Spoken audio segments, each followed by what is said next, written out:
The fog pressed thick against the cobblestones of Barnes Common that February night in 1838, swallowing the gaslight before it could reach more than a few feet into the dark. Lucy Scales walked beside her sister, their footsteps echoing hollow through the mist.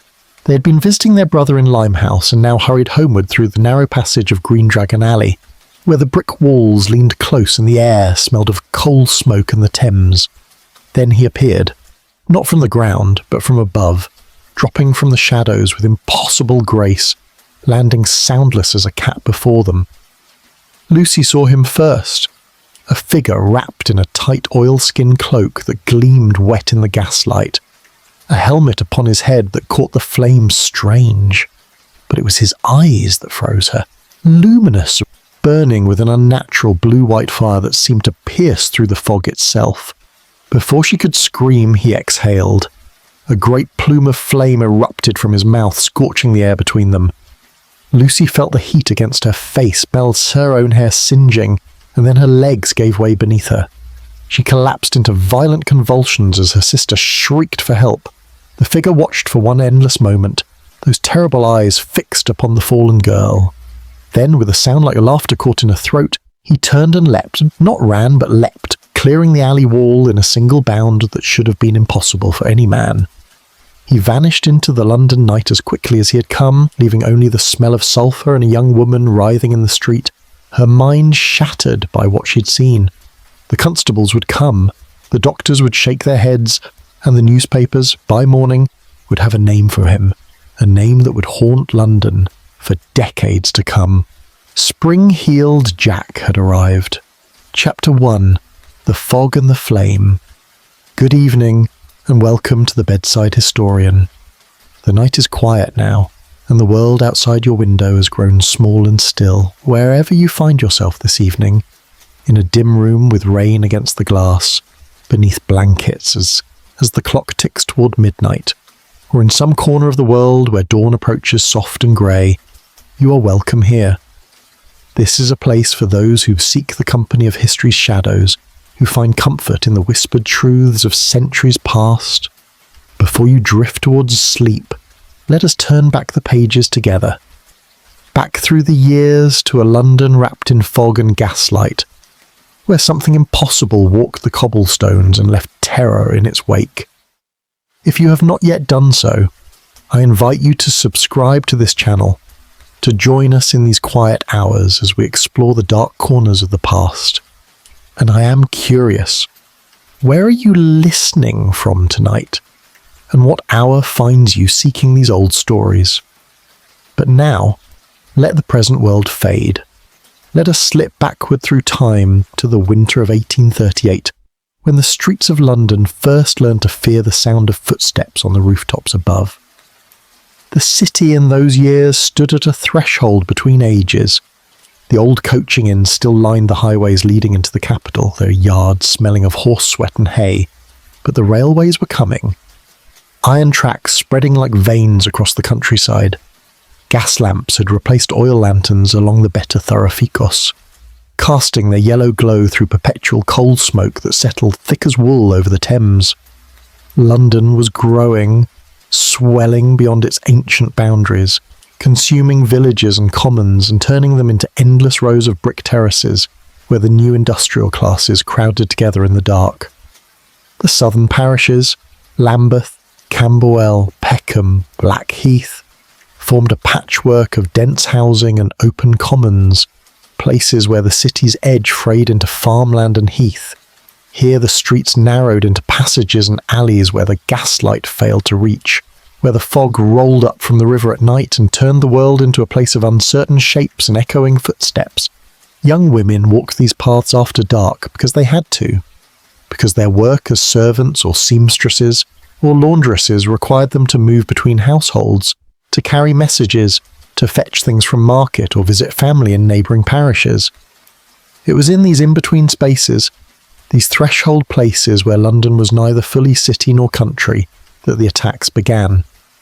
The first reports arrived at the offices of the Metropolitan Police in fragments, dismissed initially as the usual catalogue of urban misfortune. A young woman frightened on Clapham Common, another accosted near Barnes. servant girls returning home after dark, speaking of a figure who appeared from nowhere, who moved with unnatural speed, whose eyes glowed in the darkness like an animal's caught in lantern light. The constables recorded these complaints with weary patience, adding them to logbooks already thick with the daily crimes of a city containing more than 2 million souls pressed together in smoke and shadow. But then the letters began to arrive. They came to the homes of prosperous families in Peckham and Forest Hill, delivered by the penny post or left upon doorsteps in the night. The handwriting varied, but the message remained consistent. Beware, for a devil stalked their daughters, a creature that delighted in the terror of young women walking alone after sunset. Some letters signed themselves with theatrical names, as if the writer played a role upon a stage. Others contained crude illustrations, sketches of horned figures or creatures with wings.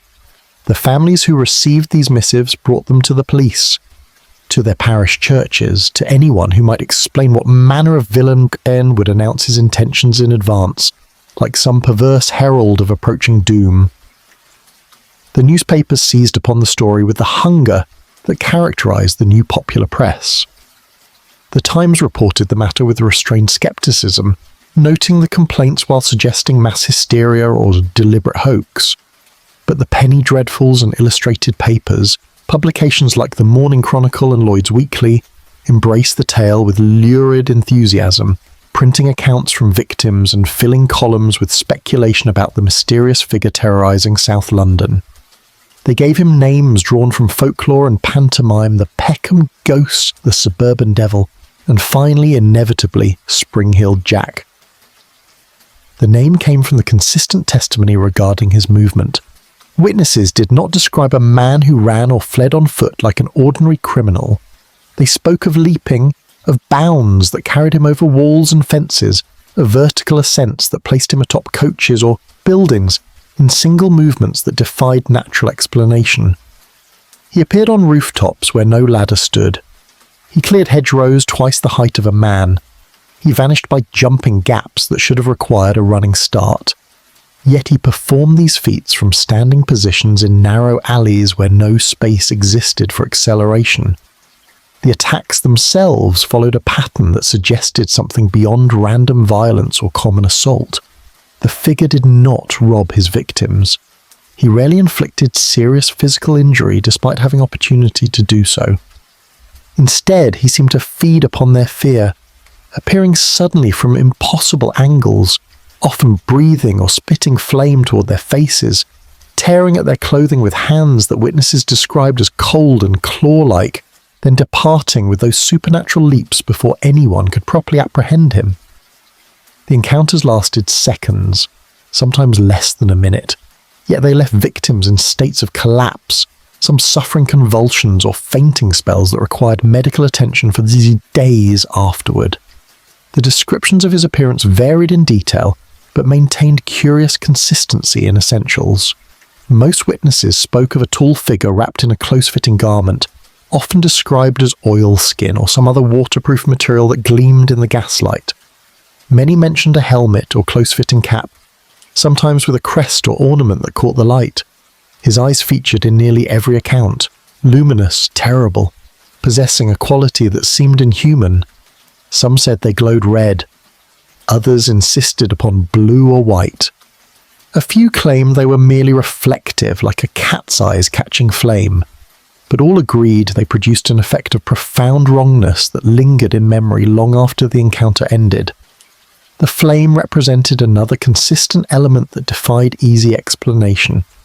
Witnesses described not fire-breathing in the theatrical sense, but something closer to exhalation or projection, a bright plume of blue or white flame that emerged from the figure's mouth, or perhaps from some device concealed beneath the cloak.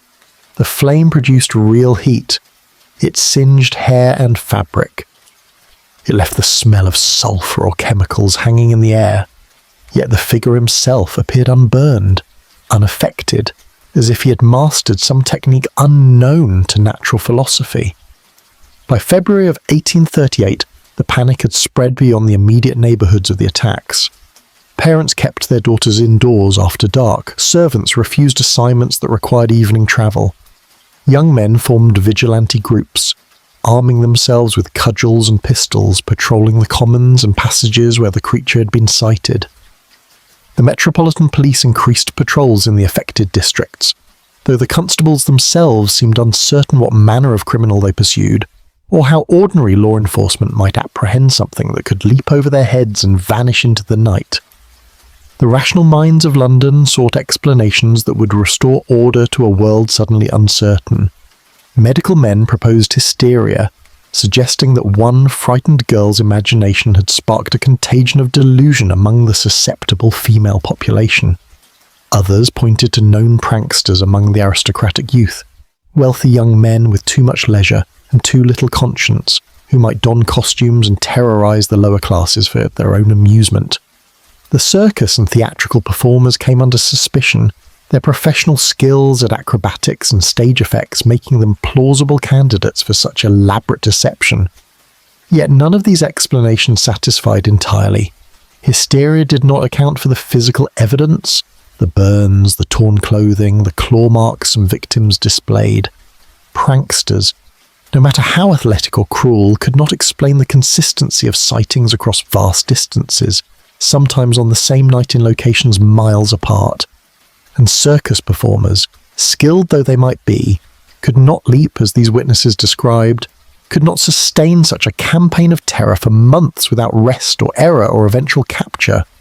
So the fear continued to spread through London's southern districts like fog rolling up from the Thames, seeping under doorways, filling the spaces between gaslights, turning familiar streets into territories of dread. Mothers warned their children.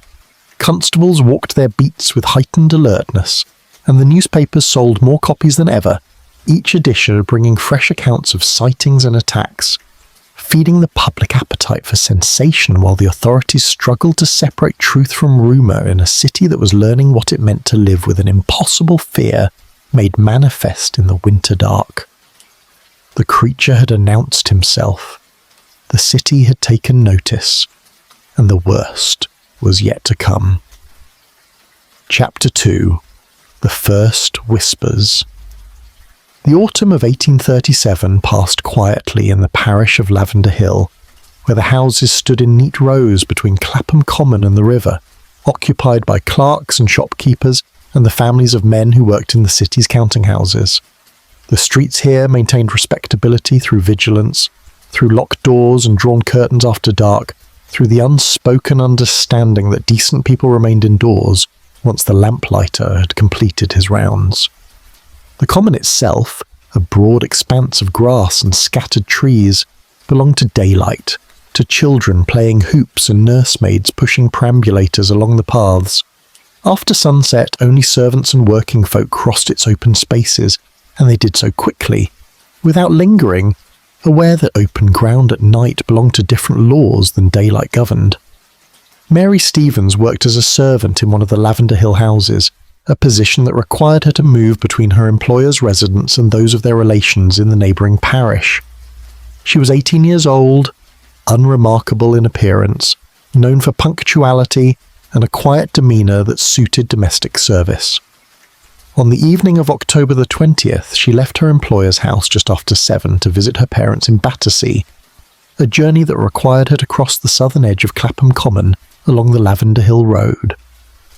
The night was clear and cold, the kind of autumn evening when frost threatened before morning and breath steamed white in the air. Mary wore a shawl over her servant's dress and walked quickly, keeping to the edge of the road where the gaslight from the houses still provided some illumination. The common stretched dark to her right, an expanse of shadow broken only by the silhouettes of scattered trees against the star-pricked sky. She could hear the sounds of London distant around her, the rattle of carts on cobblestones, a dog barking somewhere in the terraces, the hoot of a river barge on the Thames. She did not hear him approach. Later, when the constables took her statement, Mary would struggle to explain how he appeared. She had not seen him walking toward her along the road. She had not noticed movement from the common, or heard footsteps catching up from behind. He was simply there, in front of her, as if he had materialized from the darkness itself or dropped from the sky. A tall figure wrapped in a dark cloak, his face obscured by the shadow and the brim of a hat pulled low. Before she could step aside or speak, he seized her. His grip was cold, even through her sleeves, fingers pressing hard enough to bruise. Mary tried to cry out, but his hand clamped across her mouth, forcing her head back. She smelled something chemical and strange, like the odour that lingered near the gasworks on the New Cut. His face came close to hers, and she saw his eyes, pale, reflecting the distant gaslight in a way that seemed wrong, animal rather than human. Then he released her mouth and began to tear at her dress, ripping at the fabric around her bodice with hands that felt hard as wood beneath gloves or some covering she could not identify. Mary screamed then, a sound that carried across the empty common and into the nearest houses. The figure paused, tilting his head as if listening to her terror with interest rather than alarm. His mouth opened and Mary saw teeth, or perhaps it was the gleam of metal, something bright and sharp in the darkness. He spoke no words, made no demands. He simply held her there for a moment longer, while she screamed, his cold hands upon her shoulders, his strange eyes fixed on her face. Then, as footsteps and voices began to rise from the nearby houses, as windows opened, men called out into the night, he released her. Mary collapsed to the ground, her legs suddenly unable to support her weight. She expected him to flee down the road, to run into the darkness of the common. Instead, he turned and leapt, not jumped, but leapt, clearing the iron fence that bordered the common with inhuman ease and landing soundless on the grass beyond. By the time the first men arrived with lanterns calling to know what had happened and where was the villain, the figure had vanished completely into the night, leaving no trace except the marks of his fingers purpling on Mary's arms and the torn fabric of her dress hanging in shreds. The constables came. They took Mary's statement, recorded the time and location, searched the common with lanterns and found nothing. No footprints in the grass, no torn fabric caught on the fence. Nothing to suggest which direction the attacker had fled or who he might have been. The local magistrate heard the case and noted this in his records, but without a suspect or any useful description beyond a tall man in a dark cloak, there was little the authorities could pursue. Mary returned to her position in service, though she never again crossed the common after dark. The incident would have remained one more entry in the ledgers of London crime, forgotten among thousands of similar complaints, except that other young women began to come forward with their own accounts. A seamstress in Stockwell described an encounter on the road from Kennington in late October, a figure who had jumped out at her from an alley, whose hands felt cold through her clothing, who had torn at her bonnet before she managed to break free and run. A housemaid in Camberwell reported a man who appeared suddenly beside her near the churchyard, whose eyes gleamed in the darkness, who had seized her arm and laughed, not a natural sound but something caught between amusement and a growl, before leaping over the churchyard wall and disappearing among the monuments. The testimonies accumulated slowly at first, scattered across different parishes and recorded by different constables who had no reason to connect isolated incidents. But as November turned to December and the winter fog descended thick over London, the pattern became impossible to ignore. The attacks always occurred after dark. They targeted young women walking alone. The assailant never robbed them or committed the worst violations that might have been expected. Instead, he seemed to delight in their fear itself, in the act of appearing from nowhere, of demonstrating his impossible physicality, of leaving them collapsed and terrified while he vanished into the night. And then the letters began.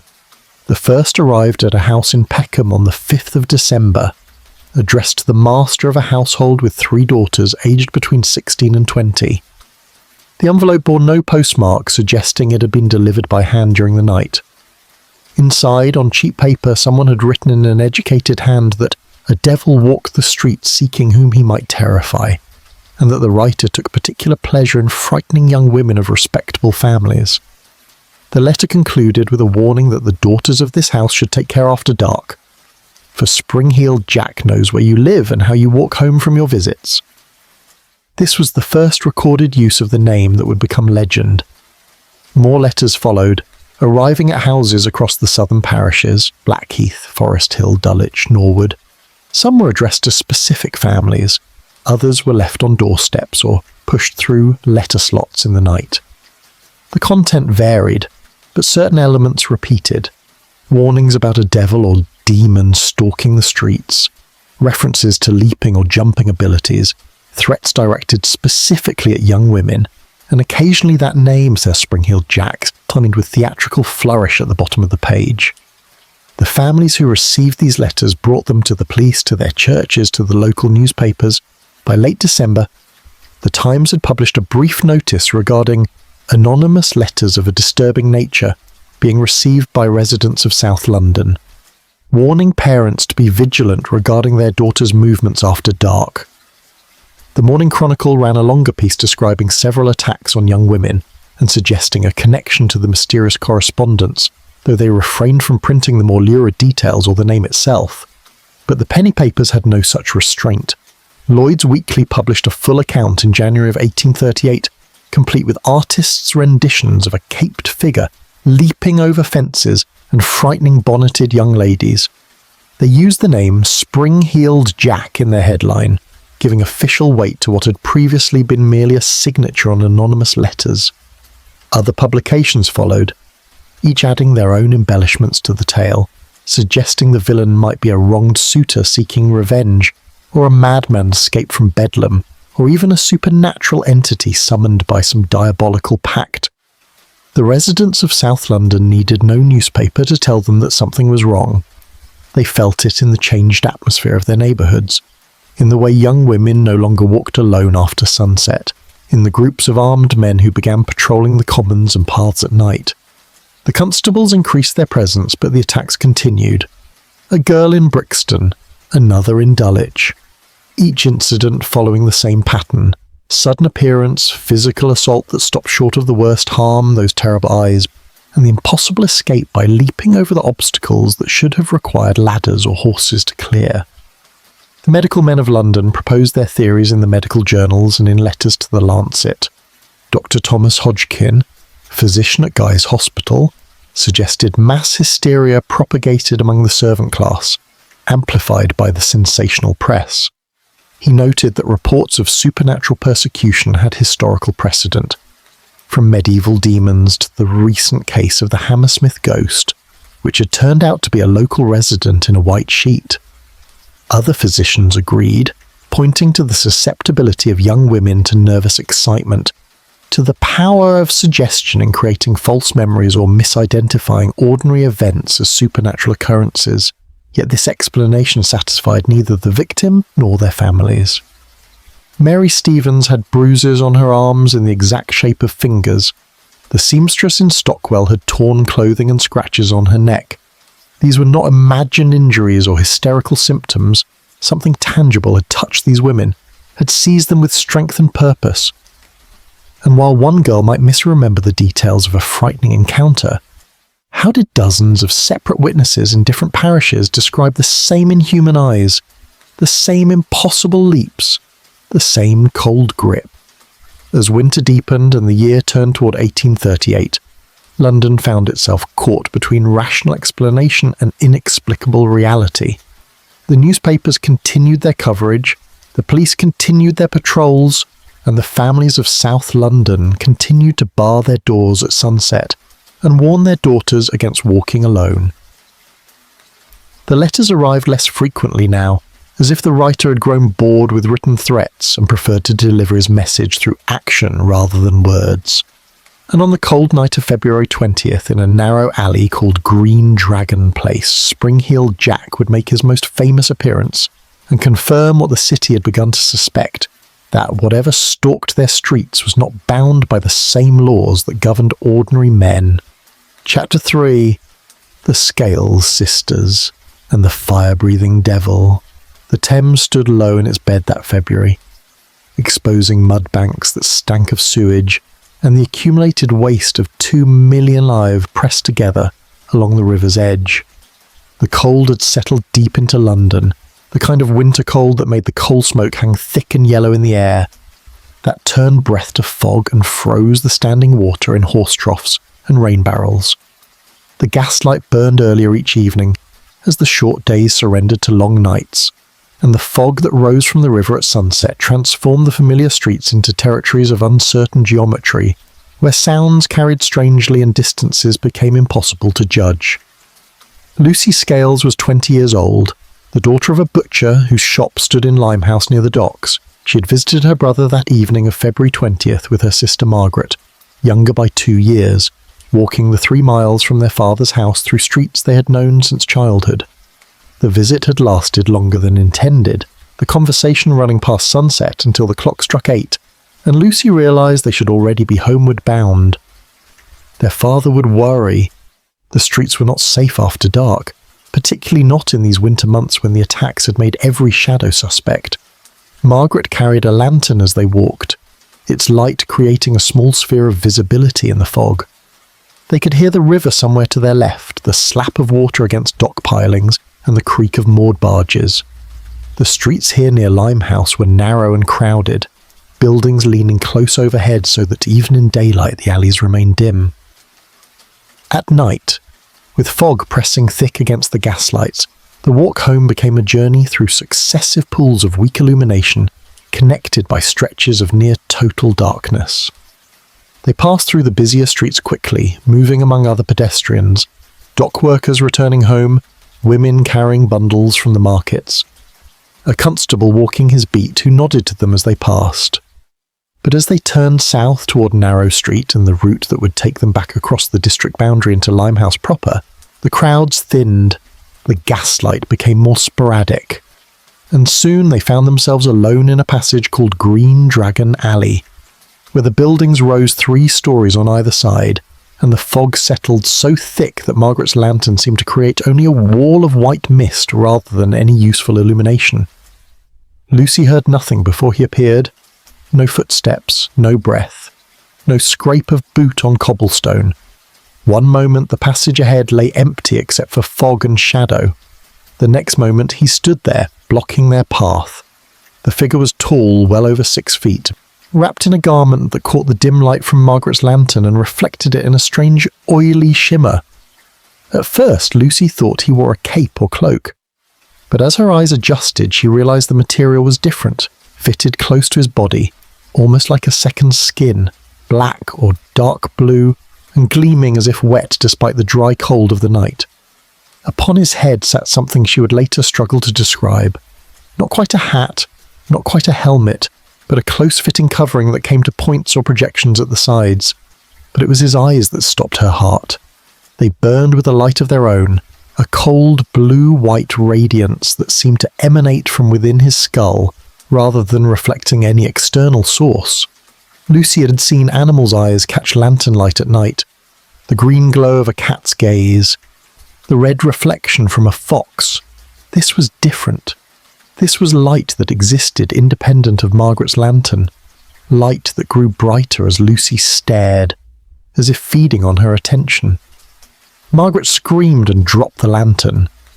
The glass shattered on the cobblestones and the flame went out, plunging the alley into darkness, broken only by the distant glow of gaslight at either end and those terrible burning eyes.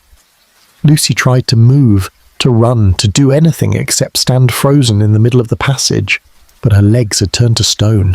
She could hear Margaret scrambling backward, hear her sisters breathing harsh and panicked somewhere in the darkness behind her. The figure took a step forward, then another, moving with a strange gliding quality, as if he floated rather than walked. His movements made no sound, even his breathings, if he breathed at all, produced no audible evidence. He stopped 3 feet from Lucy and tilted his head, studying her with those luminous eyes. His face remained shadowed beneath the strange helmet, but she could see the line of his jaw, the pale skin that seemed almost translucent in the dark. His hands hung at his sides, and in the faint light Lucy saw they were encased in something that gleamed metallic. Not gloves exactly, but coverings that extended past his wrists and ended in points that might have been claws, or simply exaggerated fingers. Then he opened his mouth and the world became fire. The flame erupted from between his lips with a sound like gas igniting. a bright blue-white plume that reached toward Lucy's face and filled the alley with sudden, terrible light. She felt the heat against her skin, smelled her own hair beginning to singe, saw in that moment of illumination every detail of the creature before her. The intricate construction of his helmet with its strange protrusions, the metallic apparatus that might have been a breathing device or merely ornamentation, the expression on the visible portion of his face that was neither rage nor amusement, but something closer to curiosity. The flame lasted only seconds, but it was enough. Lucy felt her legs give way, felt her body beginning to fold as if all the bones had been removed from her frame. She was falling, the cobblestones rushing up to meet her, and somewhere very far away Margaret was screaming, a sound that seemed to come from the end of a long tunnel. Lucy hit the ground hard, her head striking the stones with force that filled her vision with bright spots. Her body began to convulse, muscles contracting and releasing in rapid succession beyond her conscious control. She could taste blood in her mouth where she had bitten her tongue. Her hands clawed at the cobblestones, fingers scraping against the rough surface, and she could not stop them, could not make her body obey any command her mind attempted to send. Through her convulsions she remained aware, trapped inside a body that no longer answered to her will. She saw the figure standing over her, those burning eyes looking down without emotion. She heard Margaret's screams growing louder, heard doors opening somewhere nearby, heard male voices calling out to know what was happening, heard the running footsteps of men responding to the sound of women in distress. The figure looked up toward the approaching help. For a moment Lucy thought he might speak, might offer some explanation or threat or final message. Instead, he turned away from her convulsing form and moved toward the alley wall, toward a brick barrier that stood at least 8 feet high with broken glass embedded along its top to deter thieves. He did not run at it, did not take any steps to build momentum. From a standing position, he simply bent his knees slightly and leapt, rising into the air with impossible grace and clearing the wall by several feet. His dark form silhouetted briefly against the fog-dimmed sky before he dropped out of sight on the far side. The entire movement took perhaps 2 seconds. The sound of his landing, if he made any sound at all, was lost beneath Margaret's continued screaming and the shouting of the men now entering the alley. Lucy lay on the cobblestones and convulsed while the world moved around her in fragments. Men's faces appearing above her, unfamiliar and concerned, hands trying to hold her still, to prevent her thrashing from causing further injury. Margaret's voice somewhere close, hysterical and incoherent, trying to explain what had happened. The smell of sulphur or some chemical still hanging thick in the cold air, mixing with the usual alley odours of refuse and coal smoke. Someone lifted her, carried her to a nearby house where lamplight and warmth waited. She was placed on a sofa in a parlour that smelled of beeswax and old books. A woman's voice, kind but frightened, asking what should be done, whether a physician should be summoned, whether the police had been notified. Through it all, Lucy continued to shake, her muscles refusing to obey, her breath coming in gasps that hurt her chest. Dr. Robert Neville arrived within the hour, summoned from his nearby surgery. He examined Lucy with careful attention, checking her pulse and respiration, looking into her eyes with a candle held close, palpating her abdomen for signs of internal injury. He found bruising where she had struck the ground and where her own convulsing limbs had knocked against furniture and floor. Her tongue bled where her teeth had pierced it. But the convulsions themselves had no apparent physical cause, no evidence of epilepsy or poisoning or any condition he could identify from his medical training. Margaret told her story to the constables who had assembled in the parlour, men from the Thames River Police and the Metropolitan Force, all of them trying to understand what had occurred in Green Dragon Alley. She described the weapon, the burning eyes, the flame that had erupted from his mouth toward Lucy's face. She described the impossible leap over the wall, the complete silence of his movements. She used the name that had appeared in the newspapers, that had become shorthand for the string of attacks plaguing South London through the winter. Spring-heeled Jack. The constables searched the alley and the streets beyond the wall where the figure had leapt. They found nothing, No footprints in the light frost that had begun to settle. No torn fabric caught on the broken glass atop the wall. No sign that anyone had been present except the two sisters and the shattered remains of their fallen lantern. The residents of the nearby houses had heard the screams and come to help, but none had seen the attacker or noticed anyone fleeing through the streets after the assault. Lucy remained in a state of partial consciousness through the night, drifting in and out of awareness while her body continued to shake. Dr. Neville administered laudanum to calm the convulsions, sitting with her through the dark hours while Margaret kept vigil in a chair beside the sofa. By dawn, the shaking had subsided to occasional tremors, but Lucy could not speak coherently or focus her eyes properly. The doctor recommended rest and continued observation, though he admitted privately to the family that he had never seen a case quite like this, where fright alone seemed to have produced such profound physical effects. The newspapers learned of the attack by mid-morning. By evening, every press in London had run some version of the story. The Times reported it with restraint, noting the assault on the two respectable young women and the curious nature of the attacker's escape. The Morning Chronicle provided more detail, including Margaret's testimony about the flame and the burning eyes. The penny papers ran wild with it, printing illustrations of a demonic figure breathing fire at terrified women, adding embellishments about cloven hooves and horns that no witness had actually reported. The name Spring-Heeled Jack appeared in every headline, no longer a rumour or a signature on anonymous letters, but a confirmed threat that had struck in the heart of East London.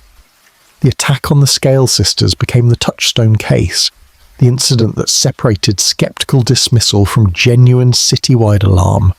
Here were respectable young women from a known family, not hysterical servant girls whose testimony might be doubted. Here was a physician's report documenting the physical effects of the encounter.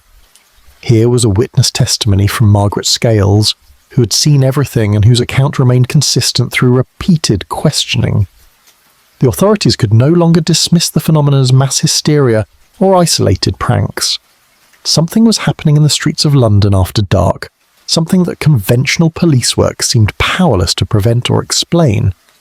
The Lord Mayor held a meeting at the Mansion House to address public concerns.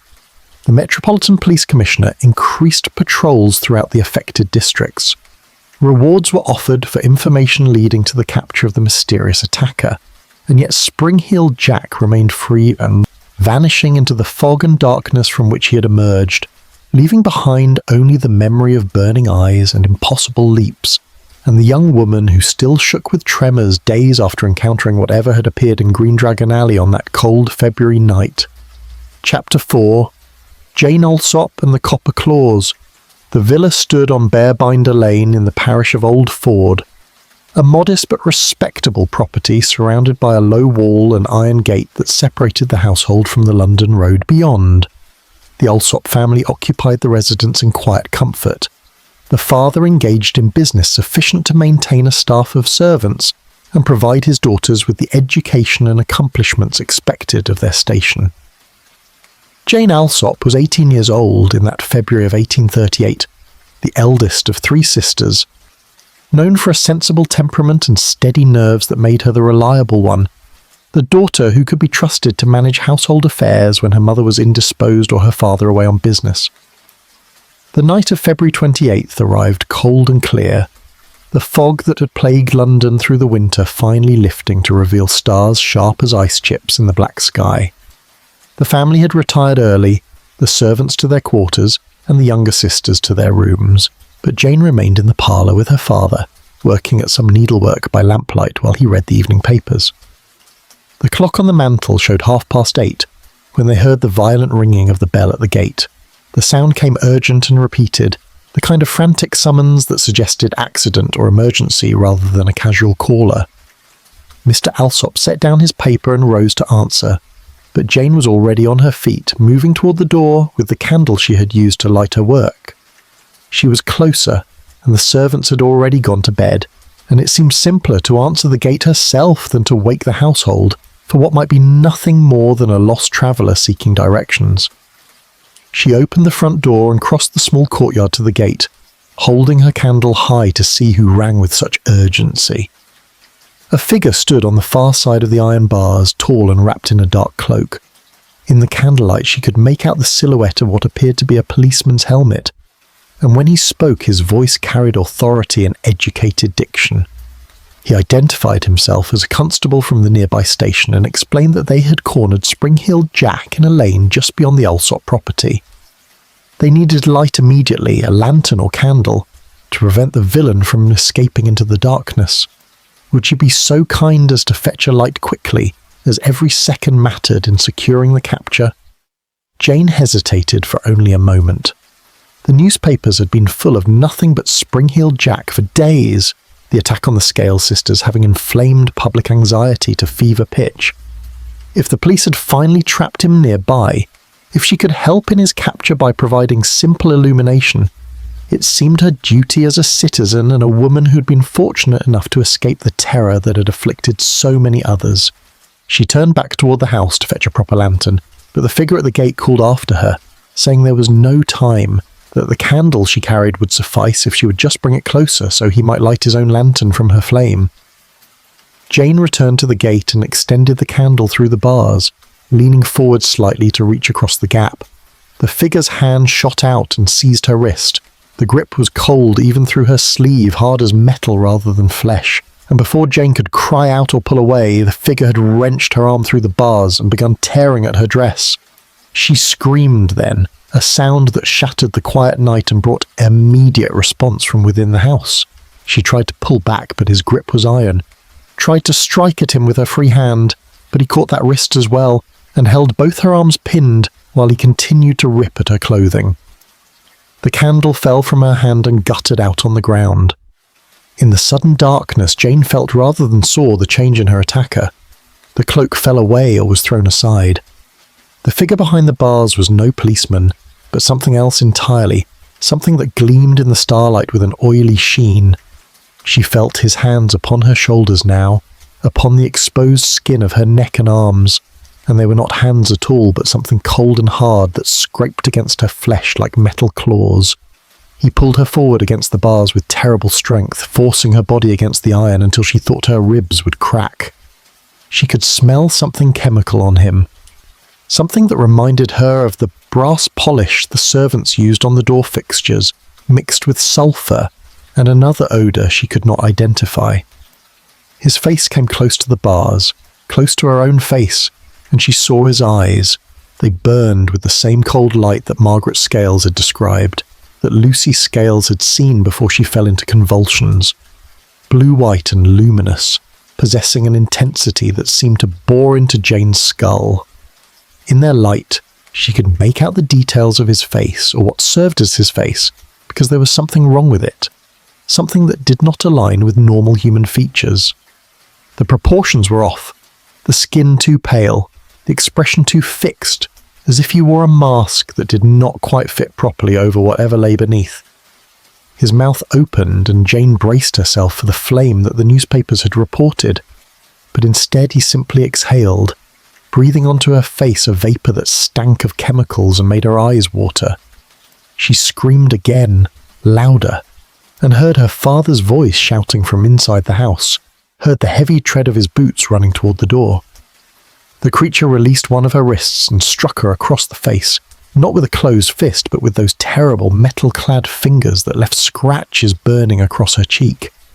Jane tasted blood in her mouth, her vision blurred with tears and shock. She felt her knees weakening, felt herself beginning to collapse as Lucy Scales had collapsed, but she locked her remaining free hand around one of the iron bars and held on, refusing to fall while this creature still gripped her. The front door burst open and her father emerged with a lamp, followed by her two younger sisters in their nightclothes. The creature at the gate released Jane immediately, stepping back from the bars with that same gliding movement witnesses had described. In the lamplight, the family saw him clearly for the first time. He stood well over 6 feet tall, wrapped in a garment that fit close to his body, and reflected the light in shifting patterns of blue and black. Upon his head sat a helmet that came to points at the sides, ornate and strange, unlike any military or police headgear.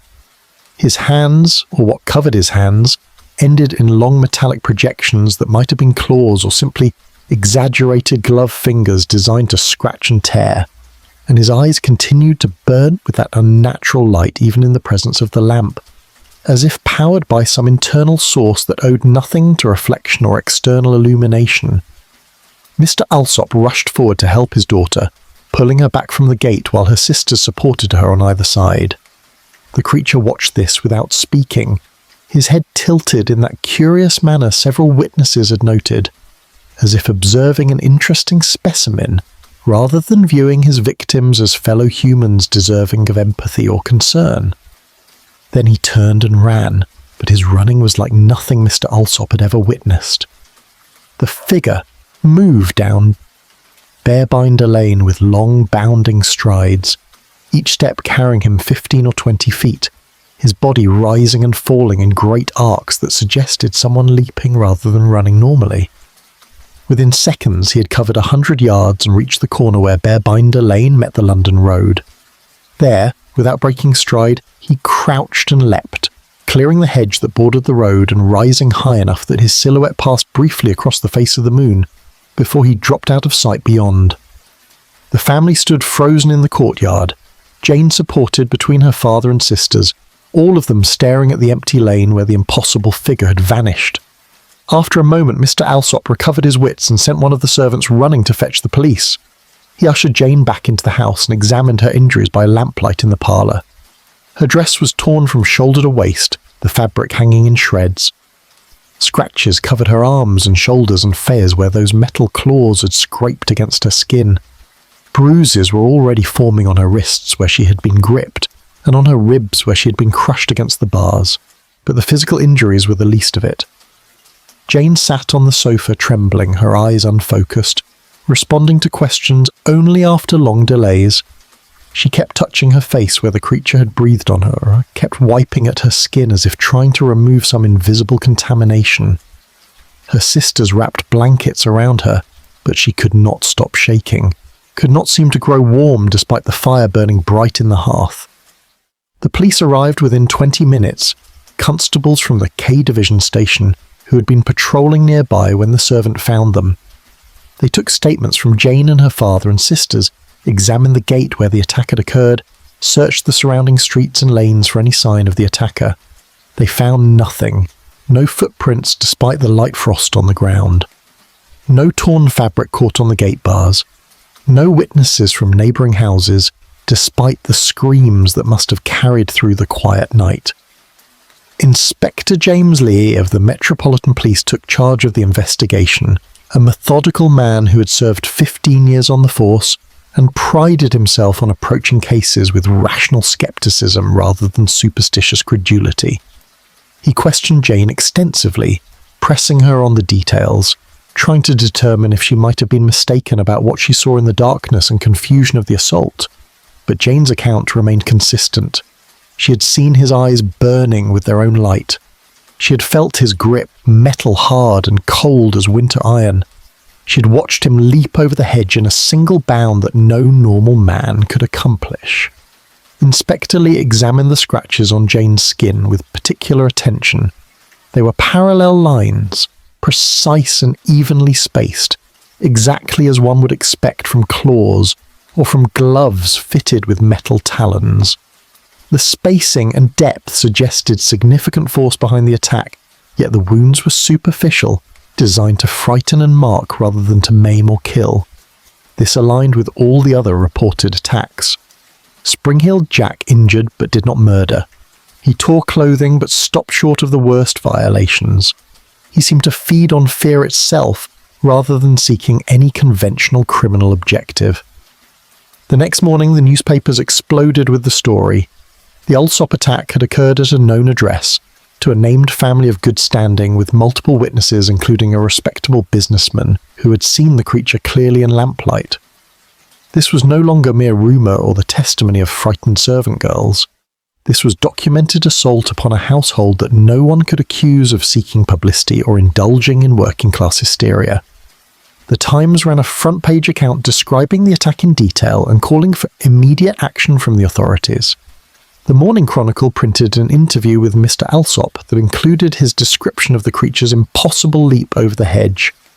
Lloyd's Weekly published an illustration showing a demonic figure in a cape attacking a young woman at a gate while flames shot from his mouth, though neither Jane nor her father had mentioned any flame in their testimony.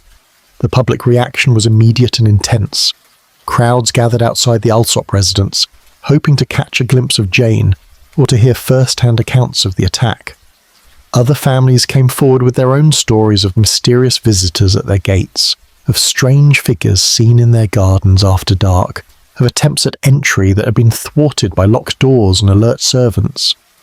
The Lord Mayor issued a statement condemning the attacks and promising that every resource of the Metropolitan Police would be devoted to capturing the culprit. Rewards were offered. The newspapers pooled funds to create a substantial sum for information leading to arrest. Private citizens added their own money, until the total reward reached several £100s, a fortune by the standards of working London. Posters appeared on walls and at corners throughout the affected districts, describing the suspect and listing the reward amount in bold type. Yet despite the publicity and the financial incentive and the increased police presence, Spring-Heeled Jack remained at large. No credible information emerged. No suspects were apprehended.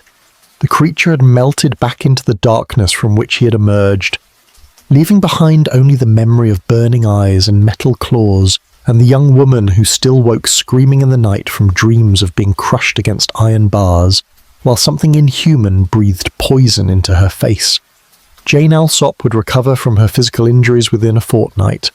The scratches healed, the bruises faded, but she never again answered the door after dark, and for the rest of her life she kept her curtains drawn at night against the possibility that she might see silhouetted against the stars a figure watching her window with eyes that burned blue-white in the darkness.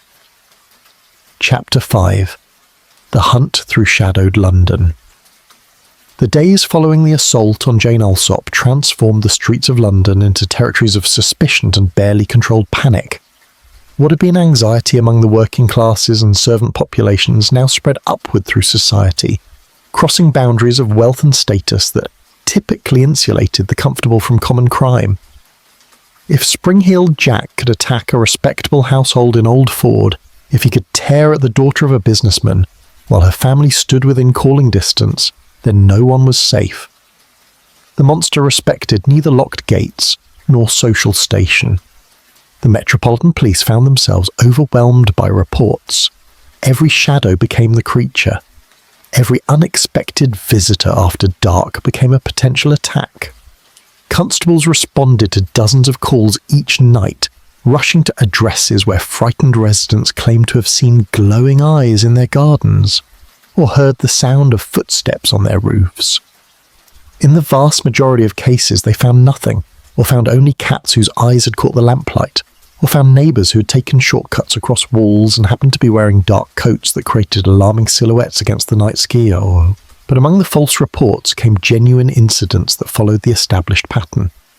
A housemaid in Stockwell opened a door to find a tall figure demanding entry, claiming to be a constable pursuing a criminal. When she refused and attempted to close the door, the figure forced his way past her with impossible strength, seized her by the arms, and breathed into her face a vapour that made her choke and left her gasping on the floor while he departed through the rear of the house. A young woman walking home through Camberwell encountered a figure who dropped from a garden wall directly in front of her, stood blocking her path while she screamed, then leapt back over the wall and vanished before anyone could respond to her cries. The public demanded action. The newspapers printed editorials questioning the competence of the Metropolitan Police, suggesting that Sir Richard Mayne, the Commissioner, had failed in his fundamental duty to protect the citizens of London. Members of Parliament raised questions in the Commons about the allocation of constables and whether the force possessed adequate resources to patrol the sprawling city. The Home Secretary faced calls for his resignation if the attacks continued unchecked. In response, the authorities mobilised what amounted to a military operation across South London. Every available constable was assigned to patrol duty in the affected districts. Officers worked extended shifts, walking beats from dusk until dawn through Lambeth, Southwark, Bermondsey, Peckham, Camberwell, and a dozen other parishes where the creature had been sighted. Plainclothes detective mingled with crowds near omnibus stops and railway stations, watching for anyone matching the description witnesses had provided. But the description itself posed problems. The accounts agreed on certain elements: tall stature, close-fitting dark garment, unusual helmet or headgear, burning eyes, metal-clad hands. Yet how did one search for someone wearing a costume? How did one identify in a crowd of thousands a man who might appear completely ordinary when stripped of his theatrical trappings? Spring-Heeled Jack did not attack during daylight. No one had ever seen him arrive at a location or depart toward any specific destination. He appeared, created terror, and vanished, leaving no trail that conventional investigation could follow. The citizens of London refused to wait for official protection. Within days of the Alsop attack, vigilante groups formed across the southern parishes.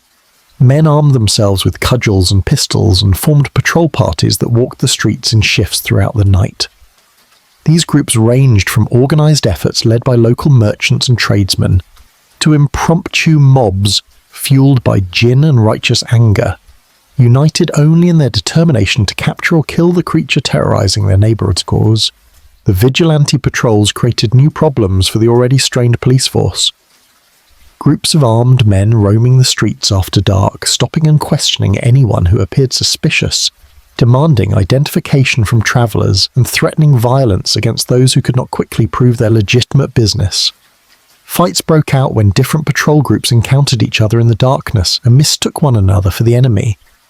Innocent men were beaten for wearing dark coats or walking with unusual gaits. One unfortunate individual who stood unusually tall was surrounded by a mob in Peckham and nearly hanged from a lamppost before constables arrived to rescue him. The reward money, now exceeding £500 through public subscription, attracted the worst elements of London society. Confidence men fabricated elaborate stories about knowing the identity of Spring-Heeled Jack, leading police and private investigators on wild chases after fictitious suspects. Thieves used the chaos as cover for their own operations, donning dark cloaks and frightening homeowners before robbing them while they cowered in fear. One enterprising criminal dressed himself in costume approximating the newspaper descriptions and extorted money from wealthy families by threatening to attack their daughters unless paid to stay away. The press continued to inflame public emotion with each new edition. Artists created increasingly lurid illustrations showing a demonic figure with horns and tail, breathing fire over terrified women while crowds fled in panic. The penny dreadfuls serialized fictional accounts of Spring-Heeled Jack's origins, presenting him variously as a demon summoned from hell, a wronged nobleman seeking revenge, a mad scientist who had discovered the secret of human flight, or a creature from beyond the stars who fed upon human fear. Each theory found believers, each explanation spawned imitators who adopted the persona for their own purposes. Amid the chaos, genuine sightings continued.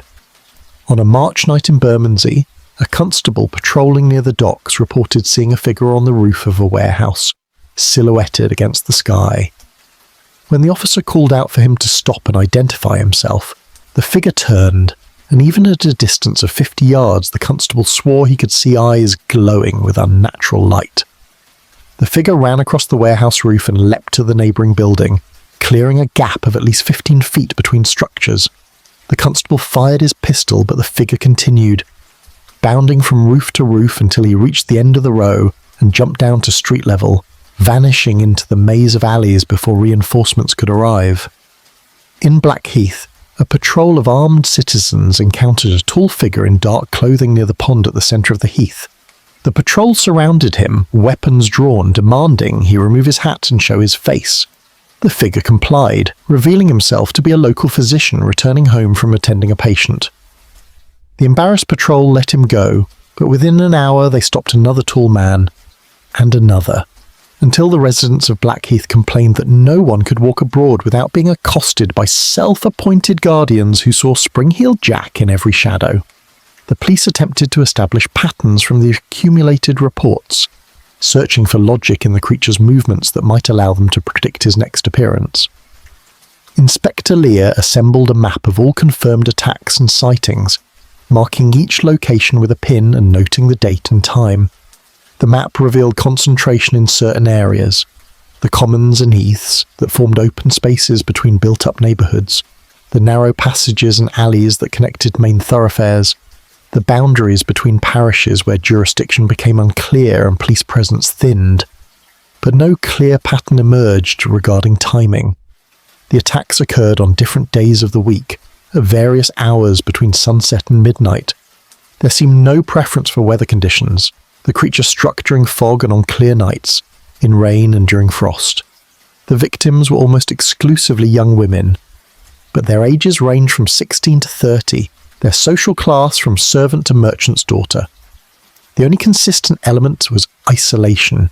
Spring-heeled Jack targeted women who walked alone or in pairs, never attacking when male companions were present, never appearing before large groups or in well-lit busy streets. Theories proliferated regarding the creature's identity. The most popular suggestion held that Spring-heeled Jack was actually the Marquis of Waterford, an Irish nobleman infamous for his cruel practical jokes and aristocratic disregard for law. The Marquis had been known to terrorize villages near his estate, painting doors and windows red while residents slept, chasing people while dressed in bear costumes, and engaging in similar outrages that suggested unstable temperament and sadistic inclinations, and that such a man might adopt a persona to frighten London's working classes seemed entirely plausible to those who believed the aristocracy fundamentally corrupt and contemptuous of common people. The newspapers seized upon this theory with enthusiasm. They printed accounts of the Marquis's past behaviour, drawing parallels between his documented pranks and the Spring-heeled Jack attacks. The similarity seemed obvious.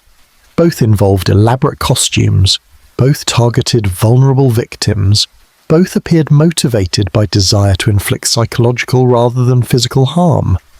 Some journalists went so far as to print accusations barely disguised as speculation, suggesting the authorities refused to arrest the Marquis due to his noble status and political connections.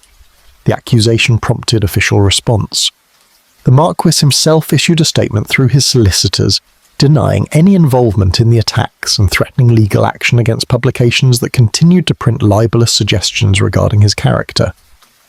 The police confirmed that investigators had examined the Marquis's whereabouts during several attacks and determined he could not have been present in London at the relevant times, but the denials only strengthened belief among those predisposed to suspect aristocratic guilt. Of course the Marquis would deny it. Of course the authorities would protect one of their own. The theory persisted despite lack of evidence, becoming accepted truth among segments of the population who wanted to believe that Spring-heeled Jack represented class warfare made manifest. Other theories pointed toward theatrical performers or circus acrobats, individuals whose professional training in gymnastics and stage effects might explain the impossible leaps and fire-breathing displays. Police investigated several travelling shows and theatrical companies, questioning performers and examining their costumes and equipment. They found nothing conclusive. Many performers could indeed leap impressive heights using hidden trampolines or springboards. Stage magicians regularly breathed fire using various techniques involving flammable liquids and careful timing. But none of this explained how such effects could be produced in random alleys and passages with no preparation or equipment visible to witnesses. A darker theory emerged from the medical community suggesting Spring-heeled Jack might be an escaped lunatic, someone whose madness manifested in the delusion that he was demon or devil. The private asylums that ringed London housed hundreds of patients suffering from various forms of mental affliction, kept behind locked doors through payment of fees by embarrassed families. That one such patient might escape and act out his delusion seemed plausible. Several asylum superintendents reported checking their patients following the attacks, but all accounted for their charges. No one had escaped who matched the physical description or demonstrated the peculiar obsessions that characterized the attacks. As March turned toward April, and the attacks continued sporadically, fatigue began to replace panic among the general population. One could not maintain a state of constant vigilance indefinitely. The vigilante patrols thinned as men returned to their ordinary routines, unable to sustain the nightly watches that interfered with work and family obligations. The newspapers found other stories to sensationalize. The police reduced the extra patrols as resources were needed elsewhere in the growing city. Spring-Heeled Jack adapted to the increased scrutiny. His appearances became less frequent but more spread out geographically. He was sighted in Hampstead to the north, in Epping to the east, in Richmond to the west. Each incident followed the established pattern, but occurred in areas that had not previously experienced attacks, as if the creature was systematically expanding his territory across London and the surrounding countryside. The distances between sightings suggested either multiple individuals adopting the persona, or a single figure capable of travelling vast distances quickly, neither explanation satisfying rational analysis.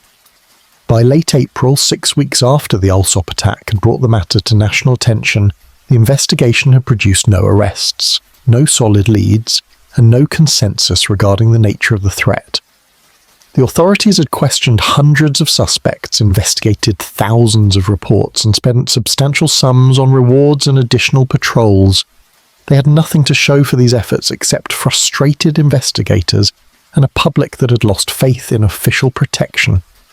The creature had demonstrated that he could strike at will, evade capture despite massive efforts to apprehend him, and vanish into the London night as completely as if he had never existed. The city would remain on edge for years to come, never knowing when or where those burning eyes might appear again. When another young woman might encounter metal claws in the darkness, when the name Spring-Heeled Jack might once more send tremors of fear through neighbourhoods that thought they had finally been released from his terrible attention. Chapter 6. Theories of the Rational Mind. The Royal College of Physicians occupied a dignified building on Pall Mall East, its library and meeting rooms frequented by the most distinguished medical men in the Empire. In the spring of 1838, the college devoted several of its regular meetings to discussion of the Spring-Heeled Jack phenomenon, seeking to apply scientific principles to events that seemed to defy natural explanation. The assembled physicians and surgeons represented the forefront of medical knowledge, men who had studied at Edinburgh and Cambridge and Paris, who published in the Lancet and contributed to the advancement of their profession through research and careful observation. Sir Thomas Hodgkin presented the first formal paper on the matter in early April. He had examined Lucy's scales personally some weeks after her encounter, finding her still subject to occasional tremors and disturbed sleep, but otherwise recovered from the immediate effects of the attack. His diagnosis was unequivocal. The young woman had suffered a severe nervous shock resulting from frightening experience. But the convulsions themselves represented hysterical response rather than organic disease or poisoning. The human nervous system, Dr. Hodgkin explained to his colleagues, possessed remarkable capacity for producing dramatic physical symptoms in response to extreme emotional distress, particularly among young women whose constitutions were naturally more delicate than those of men. He cited historical precedents, the dancing manias of medieval Europe, where entire villages had reportedly danced themselves to exhaustion or death, driven by mass hysteria that spread person to person like contagious disease. The convulsionaires of 18th century France, religious enthusiasts who experienced seizures and spoke in tongues while gathered at the tomb of a controversial deacon. The more recent case of the Cock Lane ghost in London, where an entire neighbourhood had believed themselves haunted until rational investigation revealed a young girl producing the sounds by knocking on wood. In each instance, De Hodgkin argued, careful analysis had revealed natural explanations for apparently supernatural phenomena. The human mind, especially when influenced by fear or superstition or religious fervour, could convince itself of impossible things. One person's delusion could spread through a population, each new victim reinforcing the testimony of previous ones, until an entire community shared beliefs that contradicted physical law and rational understanding. Applied to Spring-Heeled Jack, The theory suggested that an initial incident, perhaps an ordinary assault embellished by frightened imagination, had created expectation among the working classes that predisposed them to interpret subsequent events through the lens of supernatural attack. A man in a dark coat became a demon. Eyes catching lantern light became burning orbs of hellfire. An athletic leap over a fence became impossible flight. Each new report reinforced the developing mythology, and each new witness unconsciously shaped their testimony to match the established pattern. The physicians found this explanation satisfying.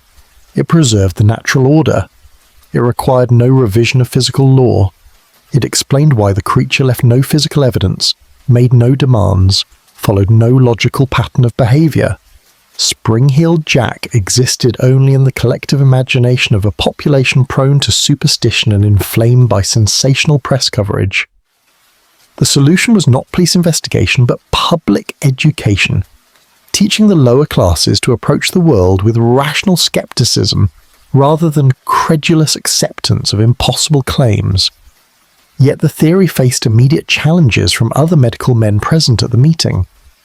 Dr. William Sharp rose to object that the burns reported by several victims were real physical injuries, not imagined symptoms. He had personally examined Jane Alsop's scratches and found them consistent with attack by metal implements, not with self-inflicted wounds or hysterical stigmata. The bruising on Lucy's scales corresponded exactly to the grip of strong hands, not to the diffuse marks typically seen in hysterical patients who injured themselves through convulsions. More fundamentally, Dr. Bertrand Sharp questioned how mass hysteria could explain the remarkable consistency of description across dozens of independent witnesses. The accounts came from people who had not met each other, who lived in different parishes, who read different newspapers or could not read at all. Yet they described the same burning eyes, the same impossible leaps, the same metal-clad hands. If each witness invented their story from imagination, why did the details align so precisely?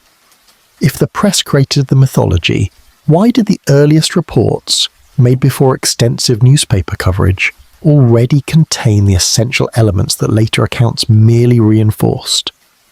The debate continued through the afternoon, physicians rising one after another to present their analyses. Some supported de Hodgkin's hysteria theory with modifications. Others proposed alternative explanations rooted in medical science. Dr. Robert Dunn suggested ergot poisoning, noting that contaminated grain could produce hallucinations and convulsions similar to those reported, but he acknowledged the theory failed to explain why the effects appeared concentrated among young women who had experienced apparent attacks rather than spread randomly through the population as food poisoning would.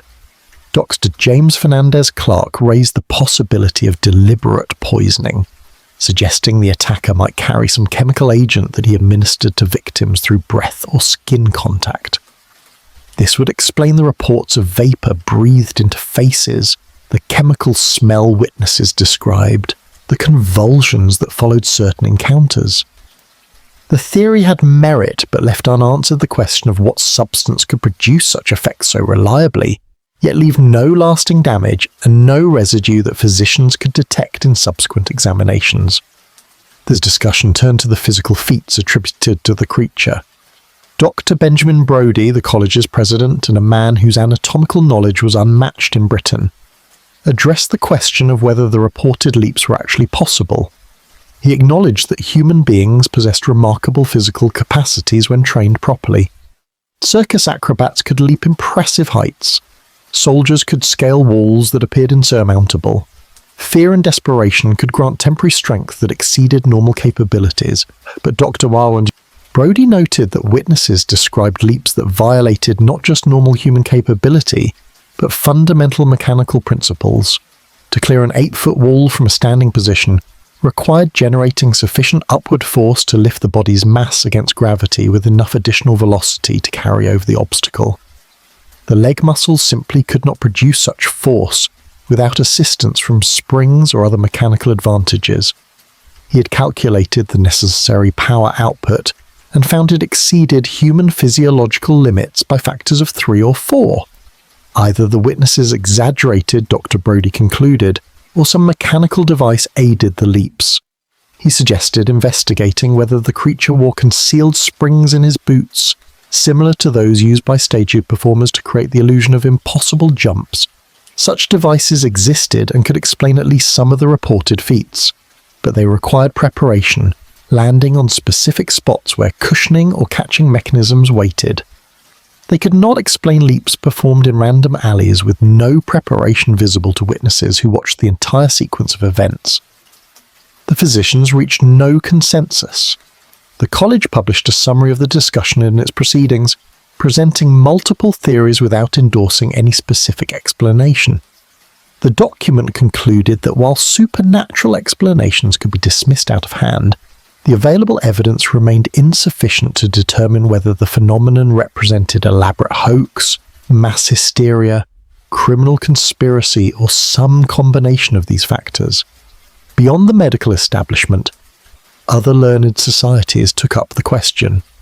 The Royal Society of Arts devoted an evening to discussion of mechanical devices that might produce the effects attributed to spring-heeled Jack. Engineers and inventors presented various designs for spring-loaded boots, compressed air devices, even primitive rockets that might propel a person vertically or horizontally. Models were constructed and tested in the Society's courtyard, with mixed results.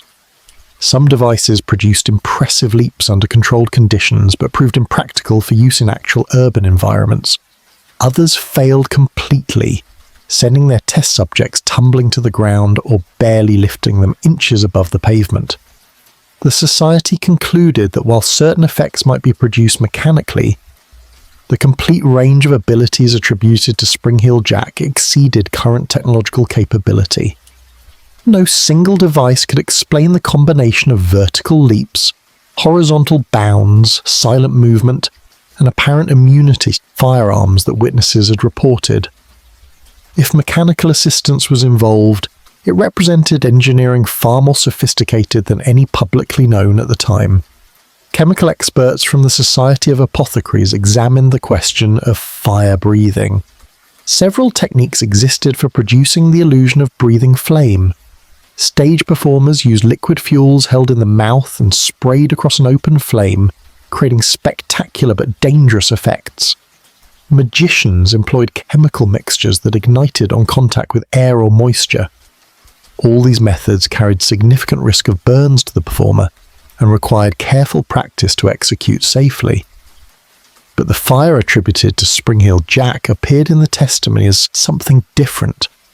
Witnesses described blue or white flame rather than the yellow-orange of burning oil or alcohol. They noted the flame emerged in a sustained plume rather than a brief burst. And critically, the creature seemed to produce this effect repeatedly without injury to himself, without visible preparation, and without the supplies of fuel that conventional fire breathing required. The apothecaries suggested phosphorus as a possible explanation. The element was known to ignite spontaneously when exposed to air and produce blue-white light when burning. But phosphorus burned so intensely that containing it safely was extremely difficult, and the burns it produced were severe and distinctive. None of the victims showed injuries consistent with phosphorus exposure. The theory remained speculation unsupported by physical evidence. As scientific investigation failed to produce satisfying answers, public attention turned toward the most popular theory that spring-heeled Jack was the Marquis of Waterford, or another member of the aristocracy, engaging in cruel sport at the expense of common people. This explanation required no appeals to mass hysteria or advanced technology. It merely required believing that wealthy men with too much leisure and too little conscience might amuse themselves by terrorizing those beneath their station. The theory gained support from the creature's apparent theatrical nature. The costume was too elaborate for a common criminal.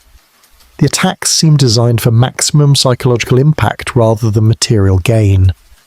The choice of victims, almost exclusively young women of the working or merchant classes, suggested someone who viewed them as toys rather than fellow humans deserving of respect or empathy.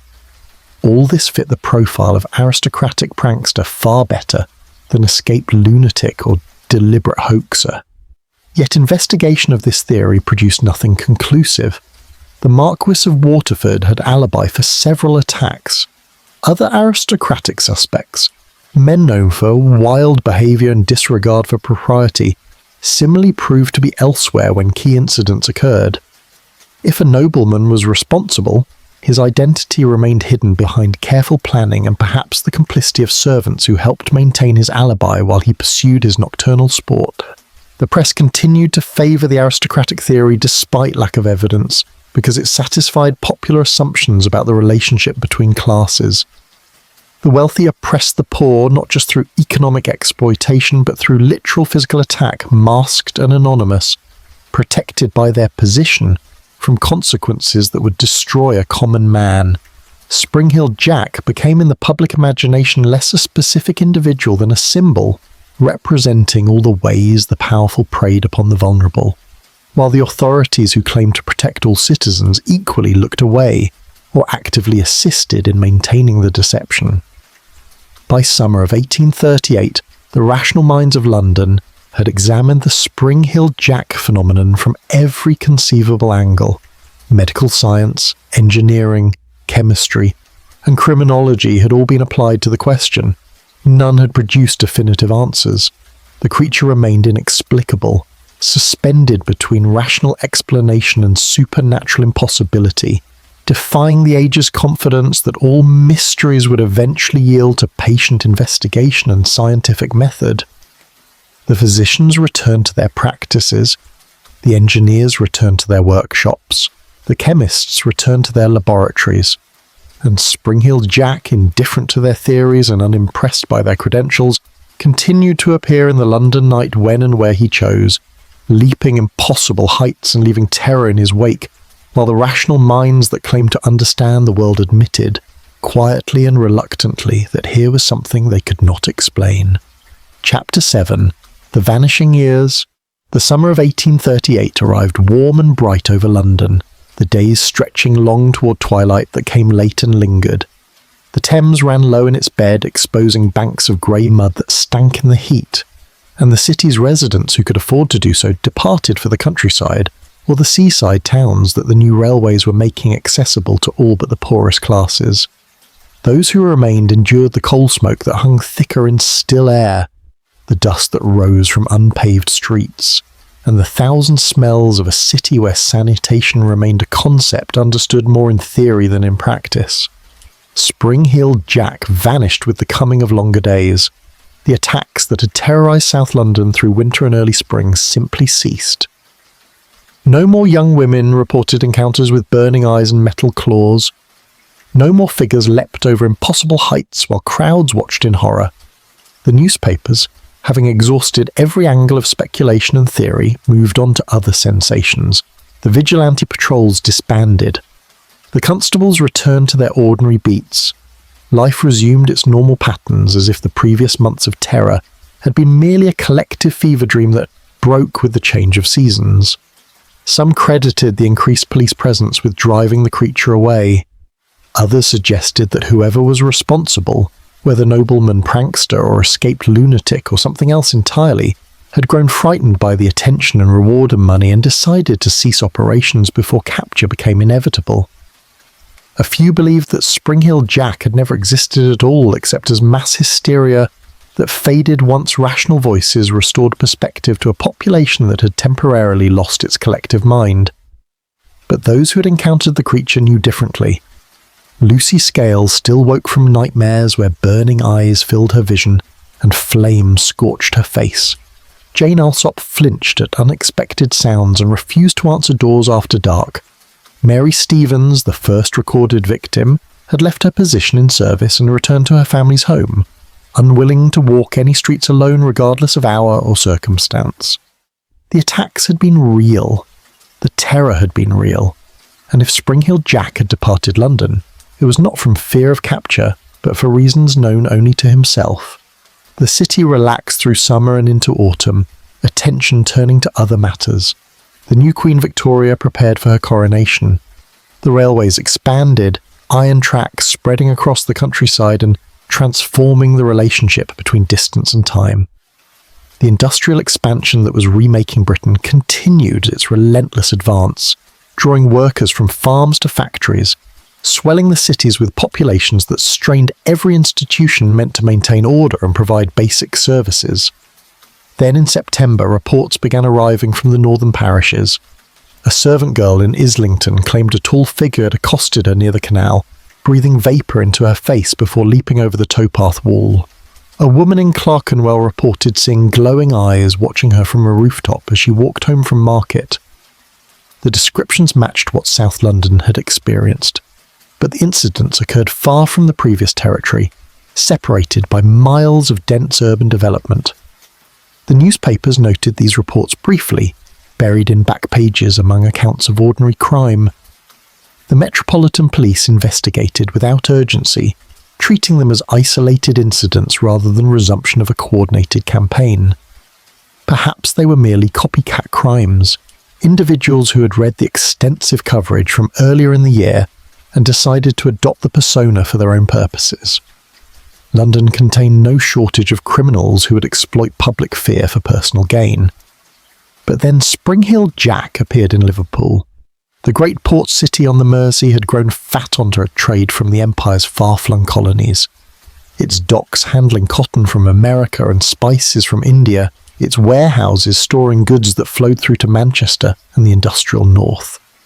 Liverpool's population had exploded through the century's first decade, swellings with Irish immigrants fleeing poverty and famine, with sailors from every maritime nation, with merchants and traders, and the vast army of workers required to move cargo between ships and trains and warehouses. The city possessed its own districts of darkness and danger, areas where the constabulary ventured only in groups and decent people knew better than to walk after sunset. It was in these marginal spaces, in the courts and alleys radiating from the docks, that witnesses reported encounters with a figure matching London's terror. A prostitute accosted on an October night near the Sailors' Home. A dock worker who saw a caped form leaping between warehouse roofs. A housewife who swore glowing eyes had peered through her window before vanishing when she screamed. The Liverpool newspapers, less restrained than their London counterparts and always eager for sensation that would sell copies, embraced the story with enthusiasm. They reprinted accounts from the London attacks, adding local incidents to create narrative of terror spreading northward like plague. Artists produced illustrations showing Spring-Heeled Jack bounding over the Liver Building or perched atop St George's Hall dominating the city's skyline with his impossible presence. The Liverpool police, already overwhelmed by the crime that accompanied rapid urban growth and massive immigrant population, devoted limited resources to investigating what they suspected were hoaxes inspired by London publicity. They found no evidence of any creature matching the description. The reported incidents were scattered, inconsistent, and came primarily from witnesses whose testimony might charitably be described as unreliable. The investigation concluded that Liverpool was experiencing nothing more than copycat criminals and attention-seeking fabricators. Yet the reports continued through autumn and into winter, and they began appearing from other cities as well. In Sheffield, the steel city whose forges lit the night sky red with their furnaces, workers reported a figure on factory rooftops who watched them through shifts before disappearing when anyone approached. The descriptions were vague, lacking the specific details that London witnesses had provided, but enough similarity existed to catch attention of journalists looking for connections between isolated incidents. In Birmingham, the workshop of the world where metalworking reached its highest development, constables investigated claims of a person in costume frightening women in the streets near the gun quarter. The attacks followed familiar pattern: sudden appearance, physical assault that stopped short of serious injury, impossible escape by leaping over the obstacles. In Leicester and Northampton, in Derby and Nottingham, scattered reports accumulated through late 1838 and into 1839. None of the incidents matched the intensity or frequency of London's experience. None produced injuries requiring medical attention or testimony as detailed and consistent as that provided by Lucy Scales and Jane Alsop. but enough similarity existed across the accounts to suggest either a single individual travelling through the industrial Midlands and leaving terror in his wake, or a phenomenon that had captured public imagination sufficiently that it manifested in multiple locations simultaneously through combination of copycat activity and hysterical misidentification. The question of whether Spring-Heeled Jack represented single person or multiple imitators became topic of debate in the press and among the authorities attempting to make sense of the scattered reports. If a single individual was responsible, his movement suggested access to rapid transportation, likely the expanding railway network that now connected major cities with regular service. The timing of incidents in different locations sometimes occurred so close together that travel between them would have required using the fastest available trains. But the alternative explanation seemed equally implausible. Why would multiple people in different cities, with no apparent connection or coordination, adopt the same elaborate persona for the purpose of frightening women and performing acrobatic displays? What psychological need did this satisfy? What did the imitators gain beyond the fleeting satisfaction of inspiring terror and the very real risk of arrest if captured? The pattern of appearances and disappearances would continue for years, creating a record so fragmentary and contradictory that later investigators found it nearly impossible to separate fact from fiction. Genuine incidents from newspaper fabrication, real attacks from misidentified ordinary crime. Spring-Heeled Jack became during this period less a specific individual and more a travelling phenomenon, a name applied to any mysterious figure who appeared in darkness and departed by unexpected means. Through 1839 and into the early years of the new decade, London itself remained largely quiet. The creature who had so terrorised the southern parishes seemed to have abandoned the capital for provincial cities, or had perhaps ceased operations entirely. The absence allowed the city to breathe, to relax the vigilance that had characterised the winter of 1838. New concerns arose to occupy public attention. The Chartist movement agitating for political reform, the ongoing debates over the Corn Laws, the growing crisis regarding sanitation and public health into the increasingly crowded urban districts. But then, in February of 1843, exactly 5 years after the attack on Jane Alsop, Spring-Heeled Jack returned to London. The incident occurred in Lambeth, not far from the original territory of attacks. A young woman named Maria Davis walked home from her work as a seamstress, following streets she had travelled hundreds of times before. A figure emerged from an alley, tall and wrapped in dark garments, moving with the gliding gait that witnesses had described years earlier. Maria screamed and ran. The figure pursued her briefly before leaping onto a low roof and disappearing over the rooftops, while her screams brought neighbours and constables rushing to the scene. The timing seemed deliberate, as if Spring-Heeled Jack had returned to mark an anniversary to remind London that he remained free despite all efforts to capture or explain him. The newspapers, which had largely forgotten the story during his absence, rediscovered their enthusiasm for the tale. They reprinted old accounts alongside the new incident, drew connection that might or might not exist, speculated about what the creature had been doing during his years of silence. The pattern established during this period would repeat throughout the 1840s and into the following decade. Spring-Heeled Jack appeared and disappeared with no predictable rhythm, striking in London or provincial cities seemingly at random, creating brief periods of panic before vanishing again into whatever darkness sheltered him between manifestations. The extended absences made each new appearance more shocking, more effective at generating the fear that seemed to be his primary objective.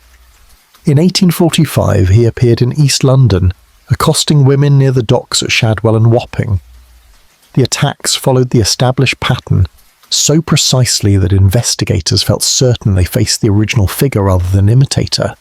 How else to explain the burning eyes, the metal-clad hands, the impossible leaps that no ordinary man could perform? In 1847, reports came from as far north as Newcastle and as far west as Bristol, suggesting either a single individual with access to rapid transportation or multiple people operating under the same name in different regions. The authorities could not determine which explanation was correct, and perhaps the truth involved elements of both. Through all these years, Spring-Heeled Jack aged not at all according to witness testimony. The figure seen in 1847 matched the descriptions from 1838 without variation. The same height, the same costume, the same burning eyes. Either the original attacker maintained his physical capabilities through a decade of sporadic activity, or successive individuals adopted the role with such fidelity to the original that no witness could detect the substitution.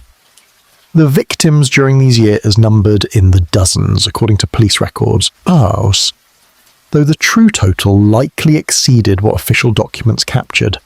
Many attacks went unreported, particularly in areas where residents had learned that complaining to authorities produced no results. Many incidents were recorded but not investigated seriously, dismissed as hoaxes or misidentification by police forces that had more pressing concerns than chasing a creature who seemed to leave little permanent damage in his wake.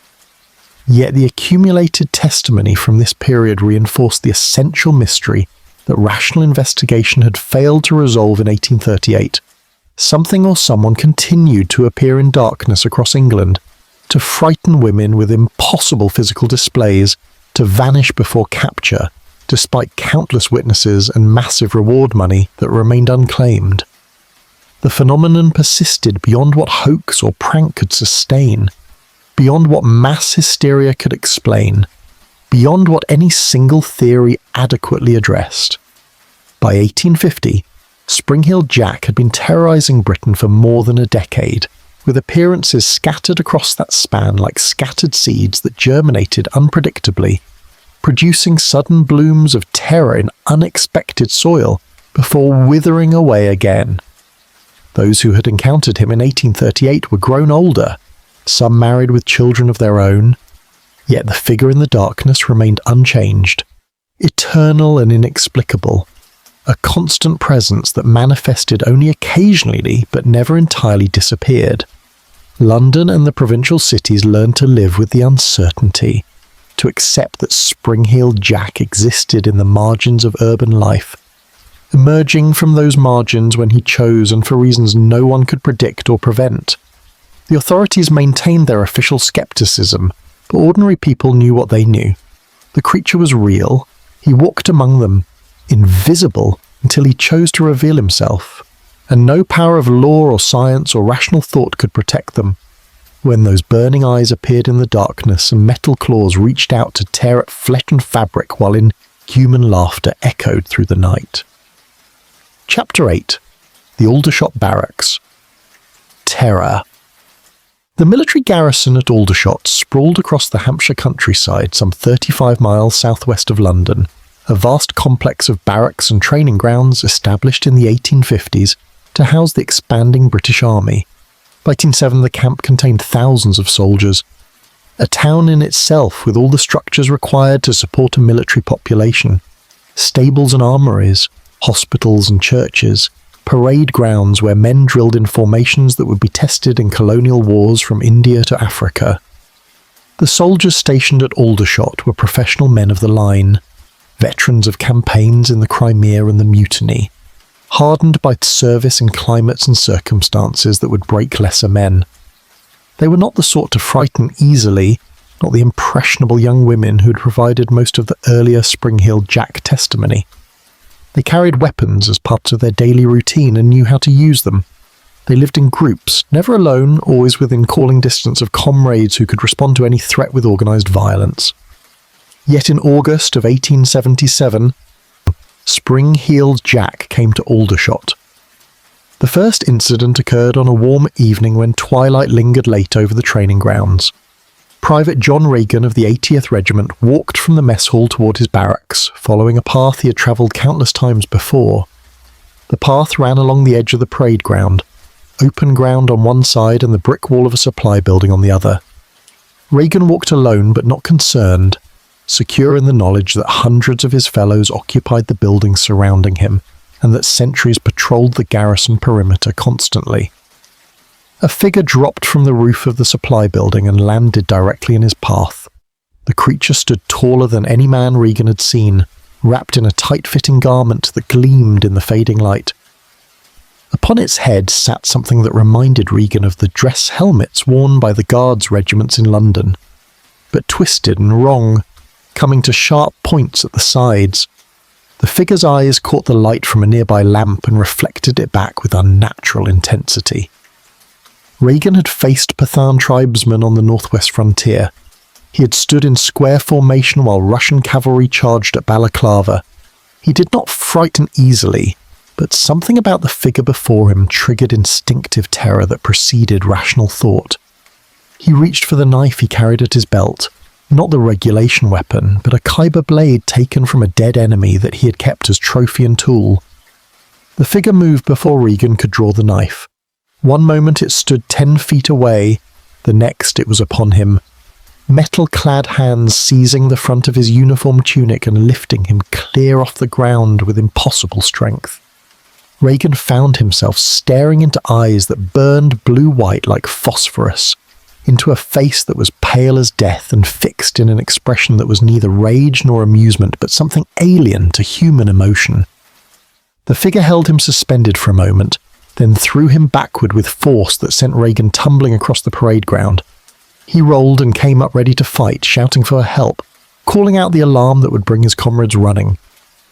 The figure watched him from where it stood, head tilted as if listening to the sounds of response beginning to echo from the nearby barracks. Then it turned and ran, but the running was the same impossible bounding gait that witnesses had described for 40 years.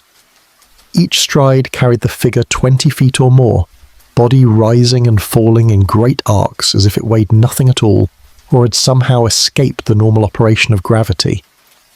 Within seconds it had crossed the parade ground and reached the far wall, a brick barrier 12 feet high topped with iron spikes meant to keep intruders out and soldiers in.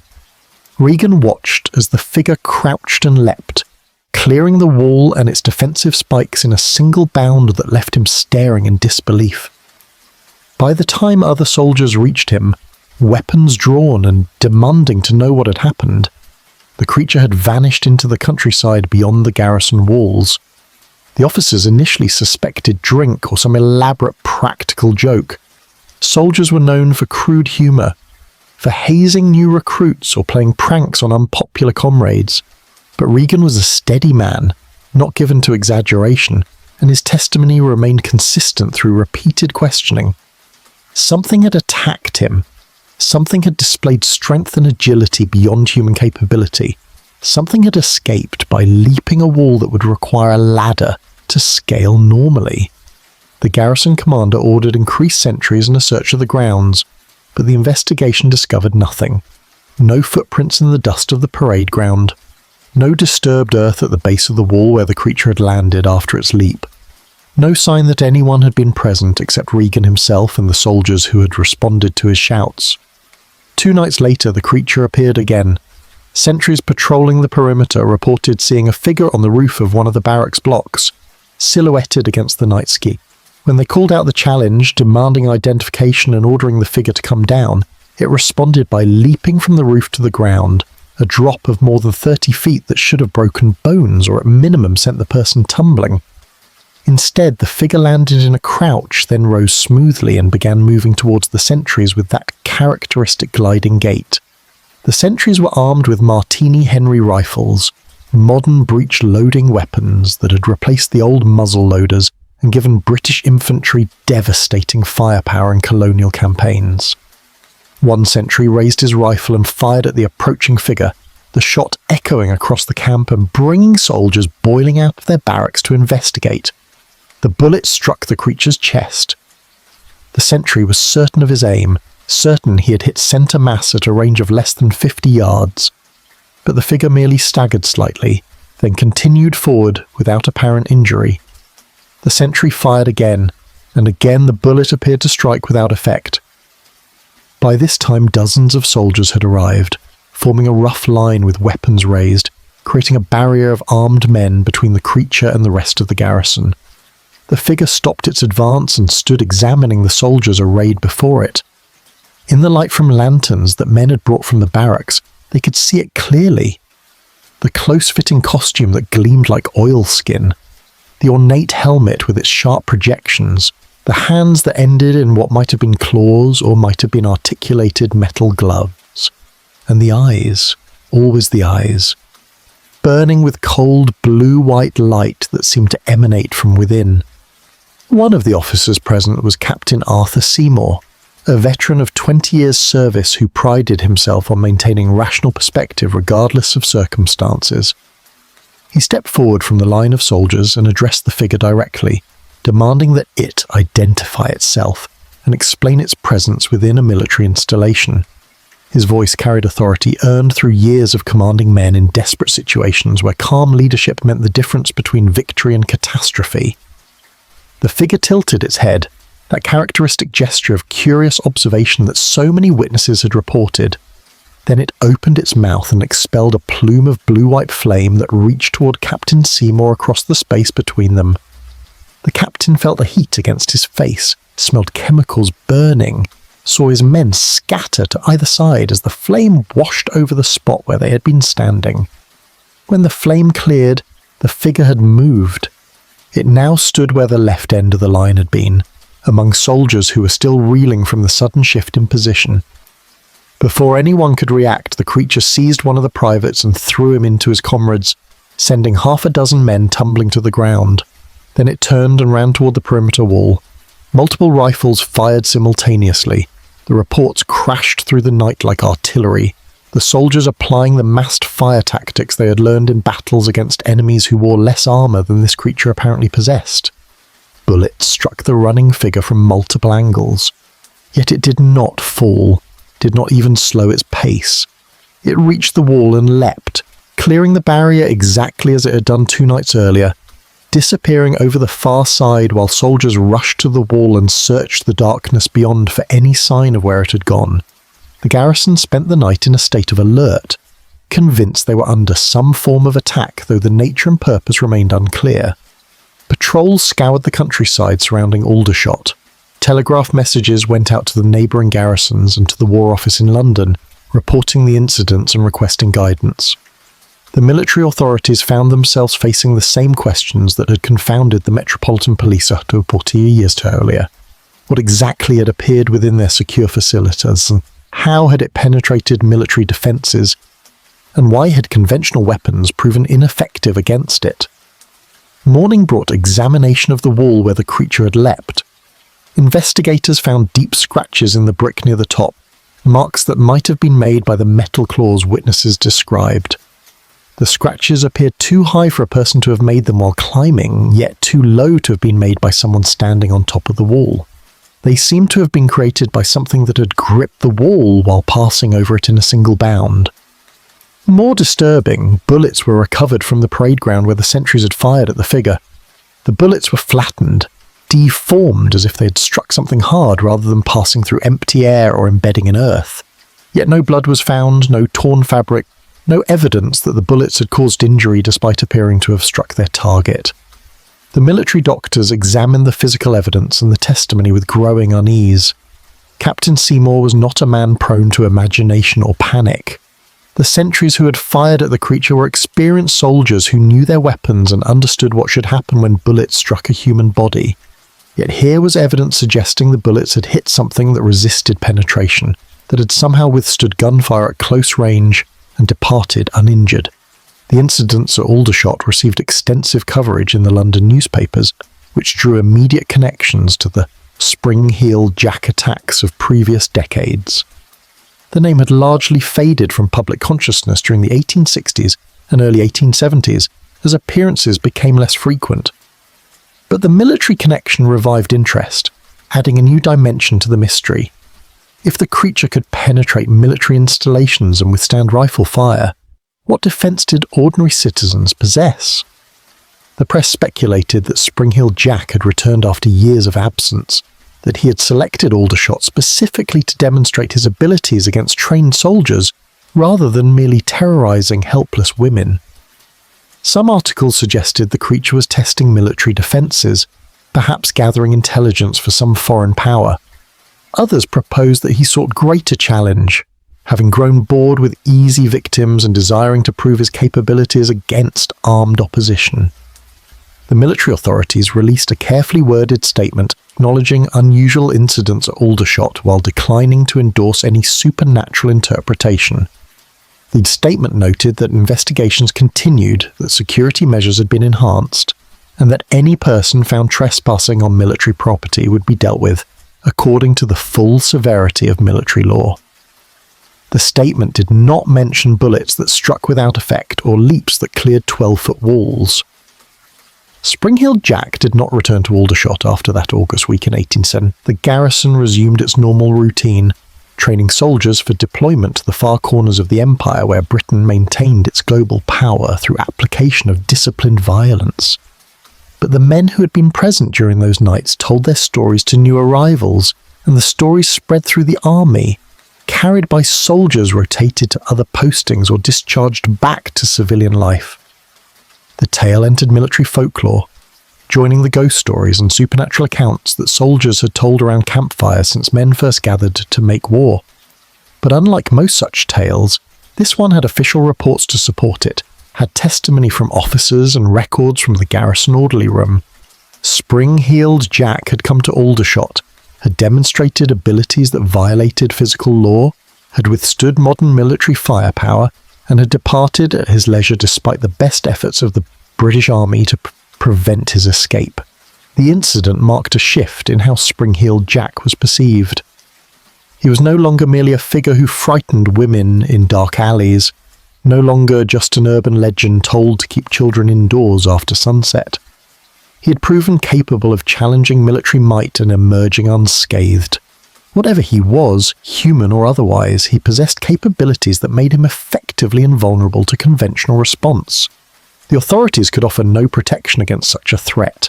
They could only hope that Spring-Heeled Jack would continue his pattern of creating fear without inflicting permanent injury, that his purposes, whatever they might be, did not include wholesale slaughter. Because if he ever decided to kill, rather than merely frighten, the bullets that had failed to stop him at Aldershot suggested that nothing in the arsenal of Victorian Britain would prove adequate to the task. Chapter 9. The Final Sightings. The 19th century drew toward its close, with Britain transformed beyond recognition from the world that had existed when Spring-Heeled Jack first appeared. The railways now connected every corner of the kingdom, reducing distances that once required days to journey as measured in hours. Electric lighting had begun to replace gas lamps in the great cities, pushing back the darkness that had provided cover for so much crime and mystery. The Metropolitan Police had evolved from the barely organised force of the 1830s into a professional service with modern methods and trained detectives. The age of reason and science had triumphed, or so the educated classes believed, relegating superstition and folklore to the ignorant past. Yet Spring-Heeled Jack persisted into the new era, refusing to fade into legend or succumb to the rational explanations that had been applied to his existence for more than half a century. The sightings became less frequent as the 1880s gave way to the 1890s, but they did not cease entirely. Each new incident carried echoes of all that had come before, the same burning eyes and impossible leaps, the same terror inflicted upon victims who found themselves face to face with something that should not exist in the modern world. In September of 1888, London was consumed by a different terror as the Whitechapel murders dominated public attention. The newspapers filled their columns with speculation about Jack the Ripper, the unknown killer who butchered prostitutes in the East End with surgical precision and taunted police with letters signed in blood. Some journalists drew parallels between the two Jacks, suggesting connections that existed only in the desire to link separate mysteries into a comprehensive theory of metropolitan evil. But the killings in Whitechapel were acts of human savagery, comprehensible even in their horror. Spring-Heeled Jack remained something else, something that killed no one despite having had countless opportunities to do so over 50 years. The final decade of the century brought scattered reports from across England. A figure on the rooftops of Manchester in 1890, leaping between factory chimneys while workers watched from the streets below. An attack on a young woman in Reading in 1893, following the established pattern so precisely that investigators felt certain they faced the original rather than imitator. A sighting in the Midlands in 1895 by a railway worker who claimed to have seen glowing eyes watching from beside the tracks as his train passed through the night.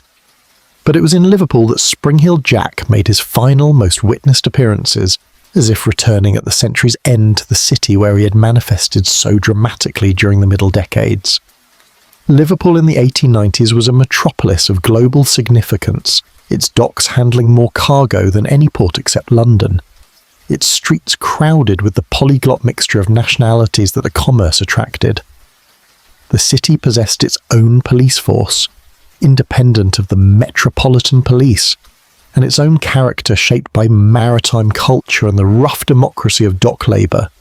In February of 1899, exactly 61 years after the attack on the Scales sisters that had brought Spring-Heeled Jack to national attention, he appeared in Liverpool's William Henry Street. The street ran through a working-class district near the docks, lined with narrow brick terraces that housed the families of stevedores and sailors and the countless tradesmen who serviced the maritime industry. At just after 10 in the evening, with the gaslight burning and the street still busy with pedestrian traffic, a figure appeared on the rooftop of a terrace house. The first person to notice him was a woman named Margaret Riley, returning home from visiting her sister in the next street. She happened to glance upward and saw the silhouette against the night sky, a tall figure standing motionless on the roof ridge.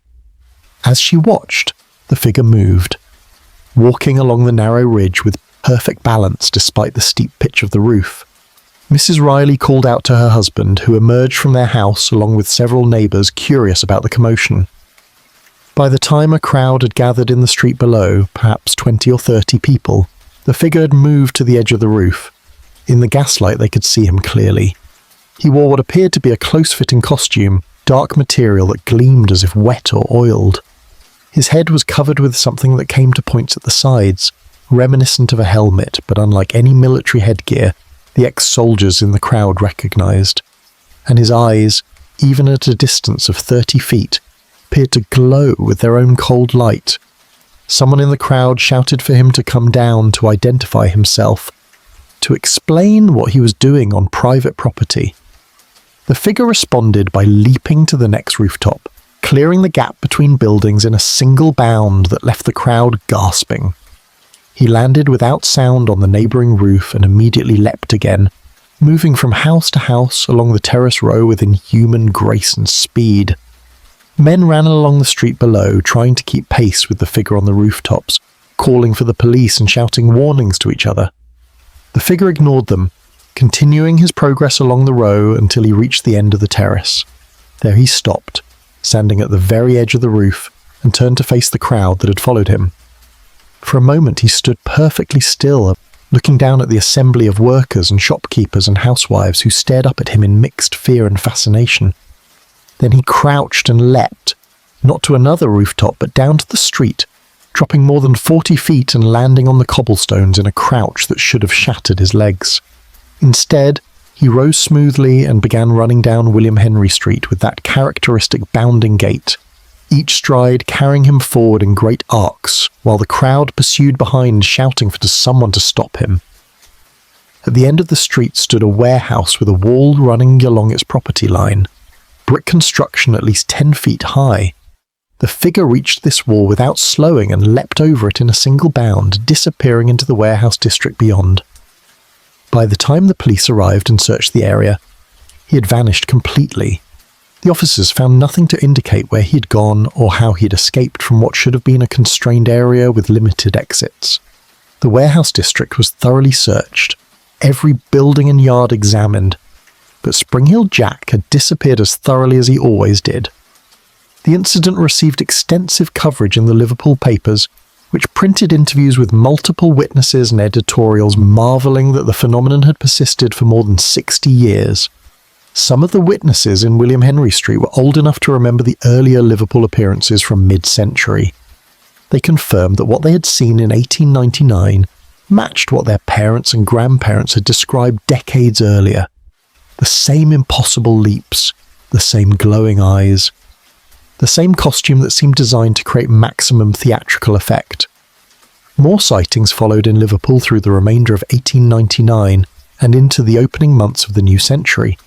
The figure appeared on rooftops across the city, always at night, always performing his acrobatic displays before crowds that gathered to watch. He seemed to have lost interest in attacking women directly, content now to demonstrate his abilities and inspire awe rather than individual terror. Perhaps after 60 years he'd grown confident enough to appear openly, secure in the knowledge that no authority could capture him and no weapon could harm him. The final confirmed sighting of Spring-Heeled Jack occurred in September of 1904 in Liverpool's Everton district. A constable on patrol saw a figure standing on the roof of a church, silhouetted against the moon. When the constable called out, the figure turned toward him, and even at a distance the officer could see eyes that glowed with unnatural light. Then the figure jumped from the church roof, clearing the churchyard wall and landing in the street beyond, before bounding away into the maze of terraces that characterised the district. The constable reported the incident and a search was mounted, but no trace of the figure was ever found. The newspapers ran the brief accounts, noting the sighting without the extensive speculation and analysis that had characterised coverage in earlier decades. Spring-Heeled Jack had become an accepted part of Liverpool's landscape, familiar enough that his appearance no longer shocked or particularly disturbed the population that had learned to live with periodic visitations from the impossible. And then he was gone. No more sightings were reported after 1904, no more attacks on young women, no more figures on rooftops performing impossible leaps while crowds watched below. The phenomenon that had terrorised Britain for more than 60 years simply ceased, as if Spring-Heeled Jack had finally accomplished whatever purpose had motivated his decades of appearances, or had simply grown weary of a world that was changing into something he no longer recognised.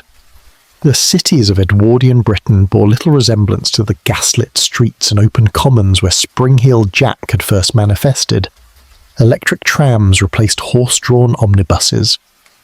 Motorcars began appearing on roads designed for pedestrians and animals. The telephone and telegraph had transformed communication. The empire reached its greatest extent just before beginning the long decline that would accelerate through the catastrophes of the coming century. Perhaps the world had simply changed too much for Spring-Heeled Jack to exist within it. Perhaps the darkness he required had been pushed back too far by electric light and modern surveillance. Perhaps he had been a creature of a specific historical moment, when industrial Britain was still finding its form, and the cities expanded faster than the institutions meant to govern them, creating spaces where the impossible could manifest and persist for decades before being finally dispelled by the harsh light of the 20th century. Or perhaps he was still out there, hiding in whatever shadows remained, watching and waiting for the right moment to return. The people who had encountered him, who had stared into those burning eyes and felt those metal claws tear at their flesh, never forgot. They knew he was real regardless of what skeptics and rational minds insisted. They knew that somewhere beyond the reach of law and explanation and ordinary human understanding, Spring-Heeled Jack endured eternal and unchanging, ready to emerge again whenever the darkness grew deep enough to shelter him. The new century dawned with its promises of progress and its confidence that science would solve all mysteries, that reason would triumph over superstition, that the modern world would be safe and ordered and fully comprehended. But those who remembered, who had lived through the decades when something impossible walked the streets and mocked all attempts to capture or explain it, knew better. They knew that the world contained spaces that reason could not illuminate, phenomena that science could not explain, mysteries that would endure long after the authorities stopped investigating and the newspapers moved on to other stories. Spring-Heeled Jack had taught them that lesson, had demonstrated it through 60 years of impossible appearances and escapes. And though he might have departed from the visible world, though the 20th century might think itself too sophisticated to harbour such anachronistic terrors, those who knew understood that the departure was likely temporary, that somewhere in the darkness, those burning eyes still watched and waited, and that when the time was right, when the world had forgotten or let down its guard, he would return to remind humanity that there were things that walked among them that owed nothing to natural law and answered to no earthly authority. Chapter 10. The Shadow That Remains. The archive rooms beneath the Metropolitan Police Headquarters at Scotland Yard contained filing cabinets stretching down corridors that seemed to extend into perpetual dimness, each cabinet holding records of cases investigated, crimes solved and unsolved, mysteries that had occupied the force's attention across the decades since its founding. In one such cabinet, marked with the year 1838 and filed under U for unsolved, resided a folder containing statements from Lucy and Margaret Scales, testimony from Jane Alsop and her father, reports from dozens of constables who had investigated attacks and sightings during that fevered winter and spring. Similar folders existed for subsequent years, growing thinner as the decades passed, and the police devoted less attention to what seemed an insoluble mystery. The final entry dated from 1904, a constable's brief report of a figure seen on a church roof in Liverpool, filed more from habit than any belief that investigation would produce results. Then nothing. The phenomenon that had generated hundreds of reports across more than 60 years simply vanished from the official record, leaving behind only paper testimony to events that contradicted natural law and defied rational explanation. The newspapers had done better at preserving the story. The British Library's collection included thousands of articles about Spring-Heeled Jack, from the first brief notices in the Times to the lurid illustrated accounts in the Penny Dreadfuls, from sober editorials calling for scientific investigation to sensational fabrications that bore little resemblance to witnessed events. Researchers in later years would sift through these accounts, trying to separate fact from fiction, attempting to create a comprehensive timeline of appearances, and to understand what had actually occurred during those decades when something impossible had walked the streets of Victorian Britain. But the documentary evidence could only capture fragments of a larger truth that existed primarily in memory and oral tradition.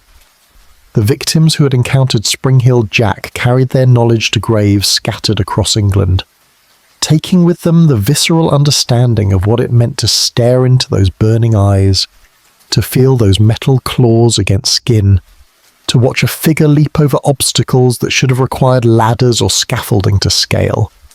Lucy Scales had lived into the 20th century, dying in 12 with the memory of that February night still fresh, despite 7 decades having passed.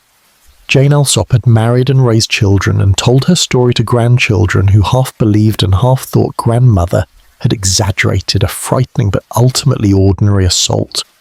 The story passed into folklore, becoming detached from its specific historical origins and merging with other tales of mysterious figures and supernatural encounters. Music halls featured songs about Spring-Heeled Jack, comedians made jokes about him, children played games where one child would be Jack and chase the others while making leaping motions. The terror that had paralysed South London in 1838 transformed into entertainment, the inexplicable phenomenon domesticated through repetition until it lost its power to genuinely frighten.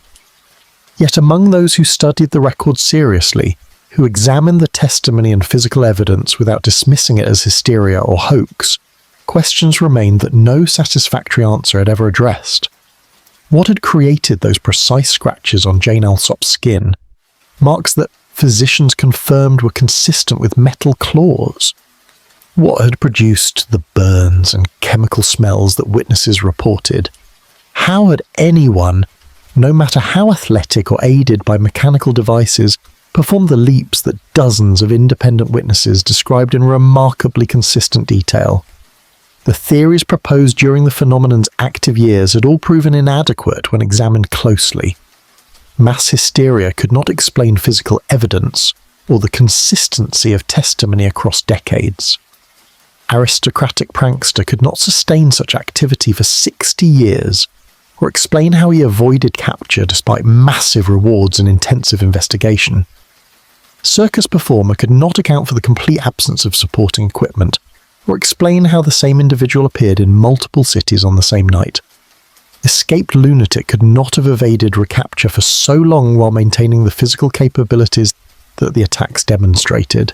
Some researchers suggested that Spring-Heeled Jack represented not a single individual but a succession of people, each adopting the persona and carrying forward a tradition that persisted through generations. This theory had merit in explaining the phenomenon's longevity and the geographic spread of appearances, but it required believing that multiple people across decades had access to the same advanced technology for leaping and fire-breathing, that they coordinated their activities without any documentary evidence of communication, and that they all shared the same psychological compulsion to frighten women while seeking no material gain or other comprehensible objective. Others proposed that the reports represented genuine encounters with something non-human, either supernatural entity or perhaps a visitor from another world. The late Victorian era had seen growing interest in spiritualism and paranormal investigation, with serious researchers attempting to apply scientific methodology to phenomena that conventional science dismissed as impossible. In this context, Spring-Heeled Jack could be interpreted as the evidence that reality contained dimensions beyond what materialist philosophy acknowledged, that the world harboured entities whose existence and capabilities exceeded human understanding. But this explanation satisfied only those already predisposed to believe in supernatural or extraterrestrial intervention.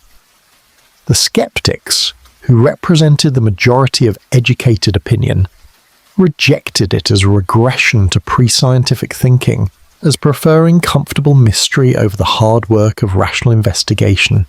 They insisted that someday, when more evidence became available or new investigative techniques were developed, Spring-Heeled Jack would be revealed as an elaborate hoax or mass delusion, that natural explanation would ultimately prevail over supernatural speculation.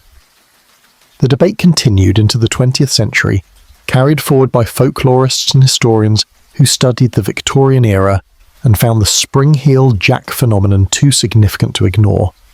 Books were written attempting comprehensive analysis of the sightings. The Fortean Society, devoted to cataloguing anomalous phenomena that mainstream science rejected, maintained extensive files on the case. Each new generation of researchers approached the material hoping to find the answer that had eluded their predecessors, only to encounter the same frustrating absence of conclusive evidence. The physical locations where the attacks had occurred changed beyond recognition as London continued its relentless expansion. The commons where Mary Stevens and Lucy Scales had been accosted were built over with housing developments. The villa in Old Ford where Jane Alsop had been attacked at her gate was demolished and replaced with industrial buildings.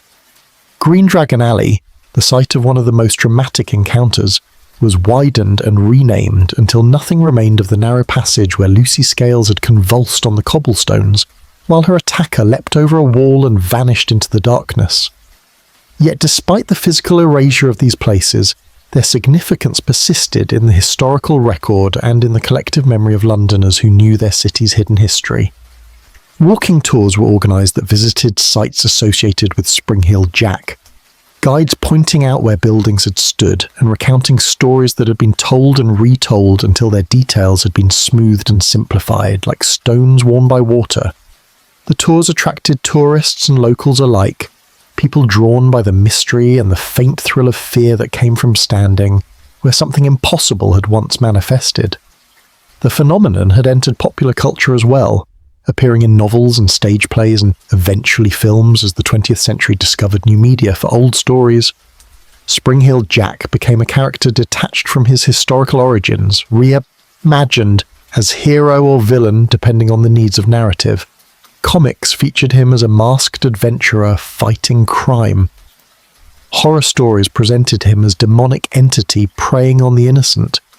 Science fiction writers proposed he was a time traveller from the future or an alien conducting experiments on Victorian society.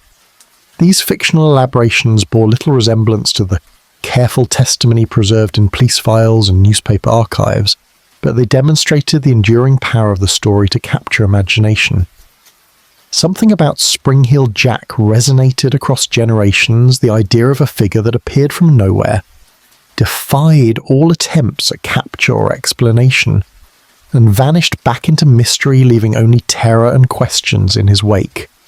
In a world that increasingly believed itself fully mapped and understood, that assumed science would eventually explain every phenomenon and technology would bring every space under human control, Spring-Heeled Jack represented the possibility that pockets of genuine mystery still existed, that not everything had been categorized and filed away. The question of what really happened during those decades between 1838 and 1904 remained open, probably forever beyond definitive resolution. Too much time had passed, too many witnesses had died taking their unmediated experience to the grave. Too much contamination had occurred as the original testimony was filtered through sensational journalism and folk elaboration. Researchers could analyze the documentary evidence, could apply modern forensic psychology and criminal profiling, could propose theories more sophisticated than those available to Victorian investigators. But they could not recreate the moment when Lucy Scales looked into burning eyes and saw something that froze her with terror, could not feel the metal claws that Jane Alsop felt against her skin, could not watch a figure clear a 12-foot wall in a single bound while soldiers fired rifles that seemed to have no effect. The evidence suggested that something real had occurred, that the phenomenon could not be dismissed entirely as hoax or delusion. Too many witnesses, too many independent reports, too much consistency across decades and different locations. Yet the evidence also suggested that whatever occurred violated physical laws that were not negotiable, that could not be suspended by costume or technology or determination. Human beings could not leap 40 feet horizontally or drop 4 stories and land uninjured. Human eyes did not glow with their own light. Human flesh did not resist rifle bullets fired at close range, so the mystery persisted, neither solved nor entirely insoluble, suspended in the space between rational explanation and supernatural impossibility. Spring-Heeled Jack remained what he had always been, a challenge to certainty, a reminder that the world was stranger and more complex than comfortable explanations acknowledged, a shadow cast across Victorian Britain that never fully retreated despite the advance of electric light and modern surveillance. The 20th century brought horrors that made Victorian fears seem quaint by comparison. World wars killed millions. The Holocaust demonstrated depths of human evil that Spring-Heeled Jack's relatively benign terrorizing could never approach. Nuclear weapons created existential threats that made a leaping figure in the darkness seem trivial. Yet somehow the mystery endured, preserved in archives and retellings, studied by researchers who found in it something significant beyond the specific question of identity or explanation. Perhaps what mattered was not who or what Spring-Heeled Jack had been, but rather what his existence suggested about the limits of knowledge and the persistence of mystery. The Victorian era had been supremely confident in reason's ability to illuminate all darkness, in science's capacity to explain all phenomena, in progress's inevitability and beneficence. Spring-Heeled Jack had appeared at the beginning of that era and persisted through its peak, a standing rebuke to that confidence, demonstrating that some questions resisted answer and some phenomena eluded capture by rational investigation. The archive folders remained in their cabinets, the newspaper accounts rested in library collections, the memories faded with each generation that passed. But the essential mystery persisted, neither solved nor forgotten, carried forward by those who understood that history contained more than what could be documented and filed away. Somewhere in the space between recorded fact and elaborated legend existed the truth of what had walked Victorian Britain's streets for more than 60 years, what had terrorized and fascinated in equal measure, what had demonstrated capabilities that should not have been possible yet were witnessed by too many credible observers to dismiss entirely. And perhaps on some foggy night in the 21st century, in some corner of London where old buildings still stood and narrow passages retained their Victorian character, those burning eyes might appear again. Perhaps the figure would emerge from whatever timeless darkness sheltered him between manifestations, would demonstrate once more that the world contained spaces beyond reason's reach and phenomena that science could not explain. Perhaps Spring-Heeled Jack was not gone, but only waiting, patient as the centuries he seemed to transcend, ready to return whenever humanity grew too confident in its understanding. Whenever the modern world needed reminding that mystery and terror and the genuinely inexplicable had not been banished by electric light and rational thought, the shadow remained, cast across more than 60 years of Victorian history and extending forward into all the decades that followed. Spring-heeled Jack had taught those who encountered him a lesson they never forgot, that the world was stranger than philosophy admitted, that darkness harboured things that owed nothing to human categories and answered to no earthly authority, and that some mysteries were meant to endure unsolved, reminders of how much remained unknown despite all the confident assertions of progress and enlightenment and the final triumph of reason over superstition. The lesson persisted in the archive folders and newspaper accounts, in the testimony of witnesses long dead, in the stories passed down through generations. And somewhere beyond the documented evidence, beyond what could be proven or disproven, the truth waited in silence, neither confirming nor denying, content to remain mystery for those willing to accept that not every question had an answer, and not every shadow could be illuminated by even the brightest light.